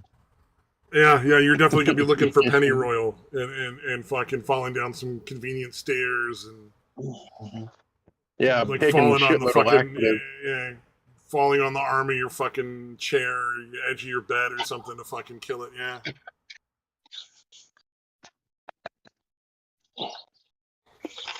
I just figure that just means that they now have no reason not to kill you. Like, even if they're going to get executed, they were going to die anyway. At least this way you die too. Yeah, and if you're already torturing them, like... Never tell somebody you're going to kill them unless they're in a position where they can't do anything about it. You know, like in a prison cell or like seconds from when you're going to kill them. You're like, I'm going to kill you, and then you pull the trigger. Sure. You know, that makes sense, but... These are dumb bad guys. It must be very satisfying when they finally get killed. That's the point. Yeah. Yeah, it's pretty good. That giant busts open the gate. Yeah, you're never going to watch it, so I can spoil it for you. But basically... whatever, I don't fucking care. the Sansa Stark chick that he had been torturing and raping or whatever, basically ends up leaving him in the kennel with the dog, and who have not been fed for a couple weeks. Yeah. and he's all like, "My dogs are loyal to me. They'll never eat me." And fucking, And they fucking eat they eat him. him. Because, you know, they definitely they're fucking hungry eat him. fucking dogs, and he's never gone in to Mhm. pet them and, like, play with them and hang out. They don't look at him as, like, some sort of friend or companion or part of the pack. Yeah, they didn't necessarily make the connection that he was feeding them, the people that he was feeding them, or whatever. Yeah, yeah. They just know if there's a vulnerable person in there that's like bleeding and shit. Oh yeah, we're supposed to eat that person. And I'm switching back over to my computer. Hold on, Right on. or don't hold on. Talk amongst yourselves. No, we just wait here very quietly for Datewell to come back for the last 10 minutes of the show. I think that's the way to go. Yeah, that's how it works. Yeah. Because we're very polite people. Yeah, there's At no least reason I to am. have any conversation. It's not like, well, there might be somebody watching. Nacho seems like he might still be here. But yeah, I don't know, dude. It actually was a pretty good show for the most part. I didn't really like any of those characters. I really liked the Hound. I love that fucking character. I liked Arya, actually. I like I'm Tyrion. trying to think of some of the other ones. Tyrion Lannister is my Oh, favorite. Tyrion, yes. He does a great character, dude. I always said to myself, if they kill him off, I'm like, I'm done. I'm not watching the show. He's like 90% of the reason why I stay. He's so midget. It's Peter Dinklage, by the way. Is the guy. You know who Peter Dinklage is, the midget guy. He's like the Brad Pitt of midgets. He's got the sexy voice and everything. He's a great performer and all. His face looks normal. I mean, you know, like it's a little big. The head's a little big, obviously, but yeah, he looks almost normal. That guy, he's a good-looking midget. God, that guy, because of the height of the show, he probably gets so much pussy. Like, I don't know. I'd be shocked if he didn't. Yeah, no, I'm sure he does well, dude. Oh, but the guys you think get laid in all these shows end up being married like so much of the time, though. You know, which isn't necessarily going to stop them. I mean, to be fair. Yeah, I was going to say, we're talking Hollywood here, dude. You know, one of the ones that does surprise me. A chaste environment. Yeah, it's one of the things that surprised me in some people, like Henry Cavill, the guy who plays Superman in the current Superman movies. Yeah, like, gaming nerd Henry Cavill. Yeah, he does have a wife, and she's ugly. And I'm like, why? He was married to somebody that was super hot for a while, or dating them at least, and then they broke up because she was kind of a bitch. Well, I don't know about that. Is he the one that played The Witcher too? Is he also the one that played The Witcher? Okay, yeah. He actually seems like a decent dude. What's his wife look like? I'm curious to see what you call ugly. Well, also his previous girlfriend was Gina Carano. She was in The Mandalorian. And she got tired of him playing games more. Yeah, she wanted more. Well, yeah, fair enough. If that's his wife, that's not ugly. What are you talking about? Hold on, let me see what you're looking at. Let me get Although this. Gina Carano is not exactly the greatest looking, really. I mean, she's okay, but I'm gonna the fact that post she can it here. kick my ass is the most attractive thing about her. That's something I wouldn't necessarily admit to, but okay. That's his wife, right? No. Oh, that's not his wife. Okay. No. That may be an ex. I don't know. Let me see what I can find. Yeah, maybe show me a picture because I can't seem to find one. There's just a bunch of different girls with him. He dated a lot. Yeah, but if he's dating like an average looking chick, like there's nothing wrong with that. That makes sense to me. The whole fucking song got written about that. You know, if you want to be happy for the rest of your life, never make a pretty woman your wife. You know, so from my point of view, get an ugly woman to marry you. Like, that's not wrong. Like, you're not wrong. Yeah. I was you just find say, a fucking hot chick that's not a fucking narcissist, and you found a goddamn unicorn. Yeah, exactly, dude. It's been spotted less often than fucking Bigfoot, dude. You know, all the chicks that talk about wanting to be treated like shit are almost all really, really hot. Because they're just so used to being fucking, like, just everybody just doing everything, you know, like, to try to get in their pants. So that it becomes a turn on when the guys are like, "Fuck off," like I'm just not at all. You're a horrible person. Fuck you, bitch. But Don't I care guess he how hot doesn't you have are. a wife. It doesn't look it. I was just looking it up. Doesn't look like he does have a wife. Maybe that was his girlfriend then. And also, you were right. I did like a Google image search, and there's him with a bunch of different women. I'm like, oh, okay. Well, none of these are the women I saw, but okay. Or Let's maybe he's see. single. Maybe he's single. In which case, good for you. Eh. It wouldn't be surprising. Like you're dating. It says You know what I mean? he's Like just dating non-famous, attractive women are fucking hard to deal with. So can you imagine Natalie dealing with a fucking? Viscuso. The top is in February. Natalie Viscuso, February of this year, and he's engaged to her. So let me pull up some images of her. Yeah. If you think about it, man, like there are plenty of people that are as fucked up as like Amber Heard. No, that is you the know what chick I he's mean? dating right now. And they're not famous. That's the girl he's Like- dating right now. The one I posted. Okay. Well That's then, Natalie that's Viscuso. that's new to She's me. not like Hollywood hot, but she's definitely like a 10 in any bar you would walk into. yeah, fair enough. Well, You know? yeah, that's like she's new- not new to me. supermodel like Jennifer Aniston, fucking what's Megan Fox like looking girl. She doesn't dress like a whore either. She dresses obviously a little more conservatively. But it makes sense because he's kind of a gamer nerd. He's probably not looking for, and he's probably had all the really really hot, like ridiculously like 12 out of 10 chicks because it's Henry Cavill. Like a dude's like fucking like an Adonis. Yeah. Dude, fucking Artie And- Lang had a joke like that about John Lennon. He's like, yeah, once you've slept with like the hottest 500 or 600 women in every city in the fucking world, you know, you can marry someone who looks like Yoko Ono. Yeah, fair enough.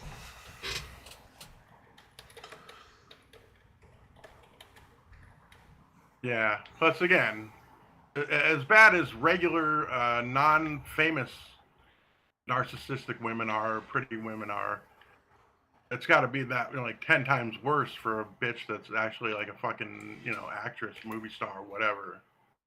There's got to be a total. Again, Amber Heard, dude. That bitch is fucking psychotic, dude. Yes. Yeah. You would not want to date her if you had the option. You'd be like, oh no. Yeah, I am assuming you guys are familiar with that story of all the fucked up shit she did to Johnny Depp. Yeah. Oh, Yeah. yeah. We've talked at about it least on some here of it. before a few times. Well, and I'm sure I have. I know I have. It's been brought up a few times. Well, and I remember during what was it? I don't know what the court hearings or the divorce was between Johnny Depp and Amber Heard. But I remember like for witnesses, Johnny Depp's exes came up and they were saying nothing but good things about him. But Amber Heard's exes were also brought up and they said nothing but awful stuff about her. They did not like her at all, and apparently video evidence of her being abusive to the other guys are there as well. So this is a woman who... Oh no. She just was like, everybody was like, oh, what's this? This bus we're throwing you under? Yeah, you deserve that, bitch. We're all gonna throw you under that shit. Yeah, That did not work out well for the fucking divorce hearings, I'm sure. Not for her at all. No. I know she still got $7 million, dude.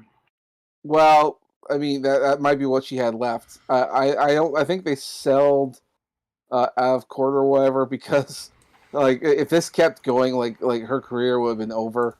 And as far as I'm sure, Johnny should have just kept going, or maybe he wasn't in the mood to ruin her life. I don't know. Oh, but no, she he's still going after her, dude. They're still in court. Okay, dude. good, because his life has Damn. effectively been ruined. Well, remember, Oh yeah, he's he getting- lost movie roles because of her. Like he lost a lot of fucking shit because of that. That was he was like the villain in this new Harry Potter series, the Fantastic Beasts. Lost that role, and Warner Bros. Still says like they still make these backhanded slaps about Johnny Depp all the time, which is like, guys, you like that the cancel Amber Heard. Like she played like Merida in Aquaman, which was like Aquaman's girlfriend or whatever. and or wife in the movies. There was like a whole petition with her trying to get her out because the she fans. won't. I think they vastly cut back on her role in the second one, Yeah, from what I understand, and she's probably almost certainly not going to be back for the third one. you say that, but I don't know. I like Warner Brothers doesn't seem to understand how bad things really are. Although, granted, we'll wait and see because there's a merger going on with Warner Brothers and Discovery right now, and a lot of the execs and the higher ups have been fired. Like a lot of the Yeah, old. the guy that fired Depp is gone, dude. Yep, yeah. So we'll see what happens. A lot of people are losing their jobs. So I'm like, okay, well, that's good. Hopefully, Johnny Depp will bounce back. But it's still yet to be seen what's going on with Disney because the Pirates of the Caribbean is his baby. He wants to keep doing those pirate movies as much as he can. And the rumor is like because they are going to make another one with him, but essentially it's him like handing off the franchise to the all female crew because there was talk about having Amber Heard take over the Pirate series. Jesus, dude. Which I heard that and I know that is the worst thing you could possibly do. No one would like that. Yeah, Even if you, yeah. No, I was just gonna say I really don't understand why they keep doing that shit. It's obvious that it's being roundly rejected. Because they're probably getting money on the behind the scenes from places like China and Russia to do it. Well, dude, that actually reminds me, and it's not necessarily China or Russia. The guy that runs BlackRock, I don't know if you guys are familiar with how powerful BlackRock is now. Yes, they're like a third of all the wealth in the world. Yeah. Well, apparently the guy that's in charge of all that is super into that shit. Is into that fucking radical race theory or whatever. So if somebody were to accidentally put a bullet in his fucking brain, allegedly in Minecraft, that might solve a lot of problems. Yeah, allegedly, theoretically, it may. That's good to know. But yeah, apparently, because again, obviously the financing is almost always going to be connected to BlackRock in some way. So if you want a fucking loan for your next big movie or whatever, it better be super woke, even if it loses money. Well, and you're going to need a loan because you're not making money off of any of the films you make. Yeah. There's a video. It was by Black Pigeon Speak, so I don't know how much you trust that guy, but he does a video kind of breaking that down. I have to try to find that. Oh, that's clever. I don't know if you remember Black Pigeon Speaks, but I remember him. It's been a while since I've seen one of his videos, but yeah, I remember the guy. I think my thing is like so much of what he was making was just so depressing. Like I'm just not in the mood to be depressed. Like, it gets repetitive. That whole genre gets really, really repetitive. So unless somebody can somehow make it fun and entertaining, it just it's the depression plus the repetitiveness. It's like this is not a good combination. like for return views. I think his mindset is like if I scare people enough, they'll do something about it. But the problem I have with that is like you need to give us a solution. Because a lot of people are upset and they want to do something about the way the world is right now, and we need solutions. And it's well enough, it's good enough to wake people up. Like I'm already there, I'm already upset. I need to know what to do about it. Yeah. So I think that's my problem with Black Pigeon. It's like, dude, solutions. Come on, solutions. Give us something. If you can't, yeah. There was a guy who used to be on the podcast thing that we're doing right now. He's the guy who suddenly exploded and started calling me a Nazi and just like I've never heard from him again. Clearly, he was a big fan of this defeatist attitude of like there was never any acceptable form of discussion about solutions that you should never talk about any kind of like potential ways of solving any problem. No problem was ever solvable in his opinion. Like he would, anytime you start talking about any sort of solution, he'd be like, "Nah, none of that'll ever work. It's just pointless. Why are you wasting your time?" It was fucking infuriating. Yeah, that's ridiculous, dude. So why not So we just should all kill ourselves then, and just. I mean, it got to that point. That's he just kind of. I mean, he eventually left fucking Montana. He was living in Montana, which is not real good for anyone. But or no, was it Montana? It was that place where the fucking one of the first BLM riots went on.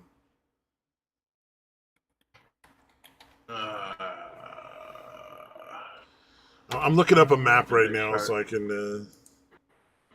Wisconsin? No, that wasn't where that shit started.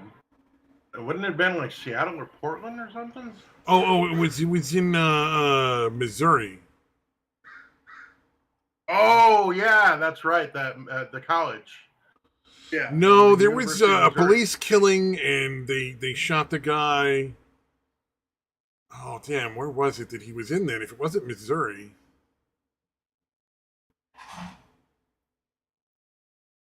Was it Montana? I don't remember anything popping off in Montana, but maybe. It was before the BLM like really was a normal thing for everything. But it was a BLM riot. Oh, maybe it was in Colorado. I wonder if there's like a list of BLM riots.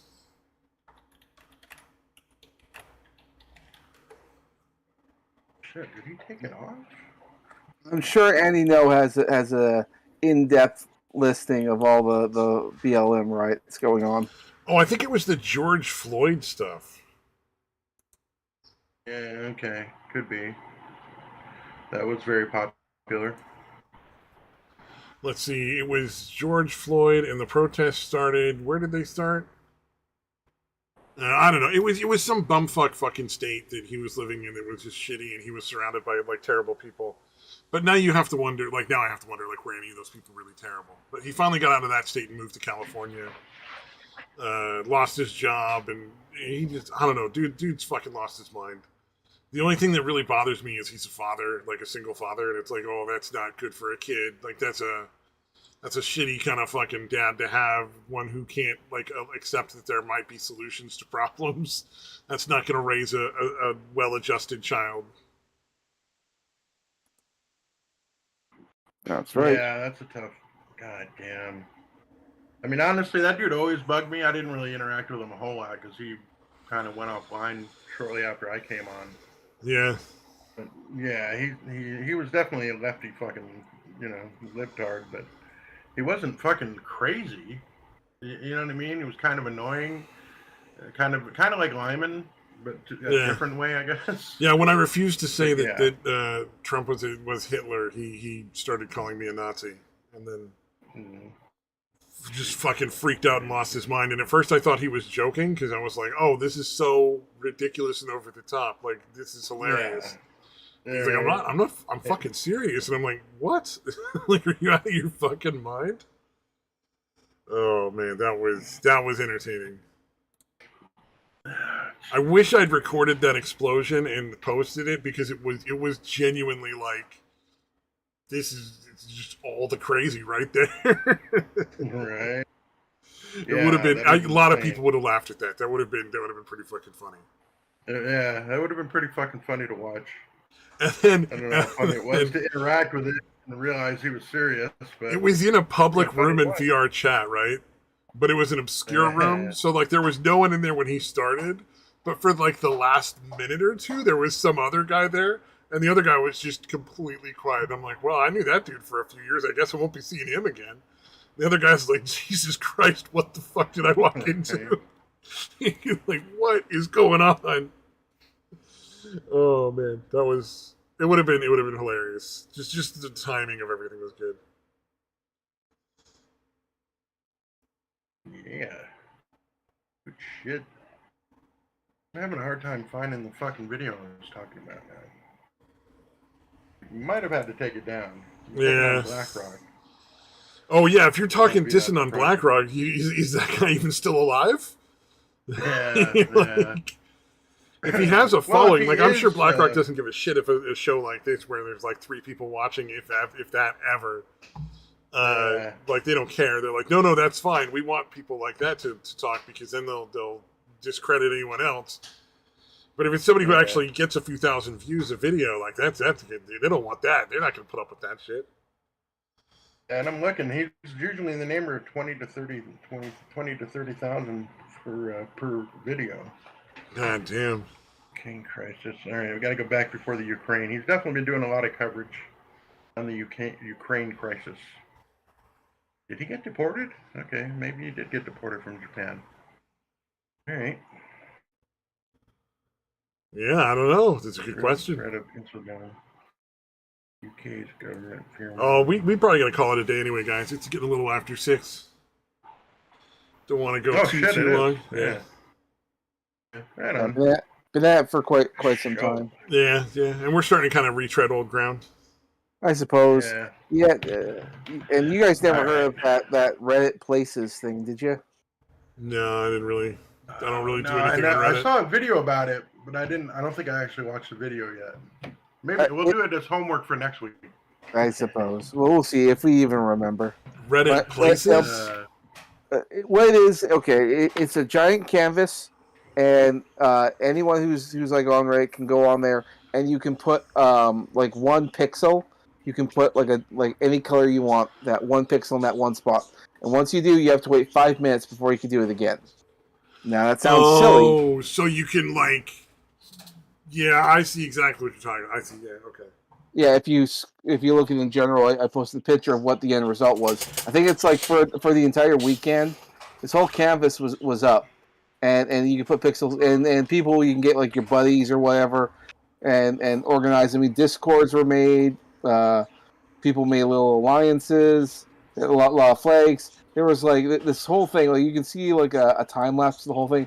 Absolute insanity ensued in the making of this particular image, and I thought this was quite fascinating because people had to work together, and then if one group was doing or taking up too much space, what people ended up doing is they reached out to groups and say, hey, like, you know, why don't we call a truce, and you take this, I take that, and then we'll make sure no one else takes each other's thing, and because other groups would come in. So yeah, the picture you're seeing here, while it's all jumbled up nonsense, it's a lot. A lot of people had to work together to get done what they could. Also, Germany took a whole fucking lot of the canvas. They have that little cross there in the middle. Oh, Germany? Yeah, well, because there's flags. And a lot of the flags, the people who make the flags are definitely people of certain ethnicities. So, like, towards, like, the course in the middle, you see this almost cross of the German flag. That black, red, and yellow. Yeah. No, I see the German flag. Yeah, I'm impressed. It's definitely something. Yeah, and like I think on the Reddit website you can look in and really zoom in closely to see what people made, because there's a lot. I mean, a lot. Yeah, I mean, you could draw a picture conceivably with like 10 or 15 pixels. Really, I mean, it would be very basic, but you know. Well, and to make something like and within a certain time frame, you really have to work with other people. Like because every 5 minutes you do one pixel. That's a lot. Yeah, I see what you're saying. Yeah. So, and we're not even seeing everything. That like at what point, like there's this one group called the Void, and all they do is black, and they do the best they can to fill in as much of it as they could, and then eventually, like virtually everyone on there stopped the Void from taking over. It was weird, but neat. But anyway, yeah, it's a little art thing I thought I'd share. Yeah, we should check it out and talk about it a little more next time. Get an idea. We'll try to do our homework for you. Sounds good. Okay. Well, I guess we'll talk to y'all next week. Take care. Later. Thanks for sticking around, y'all.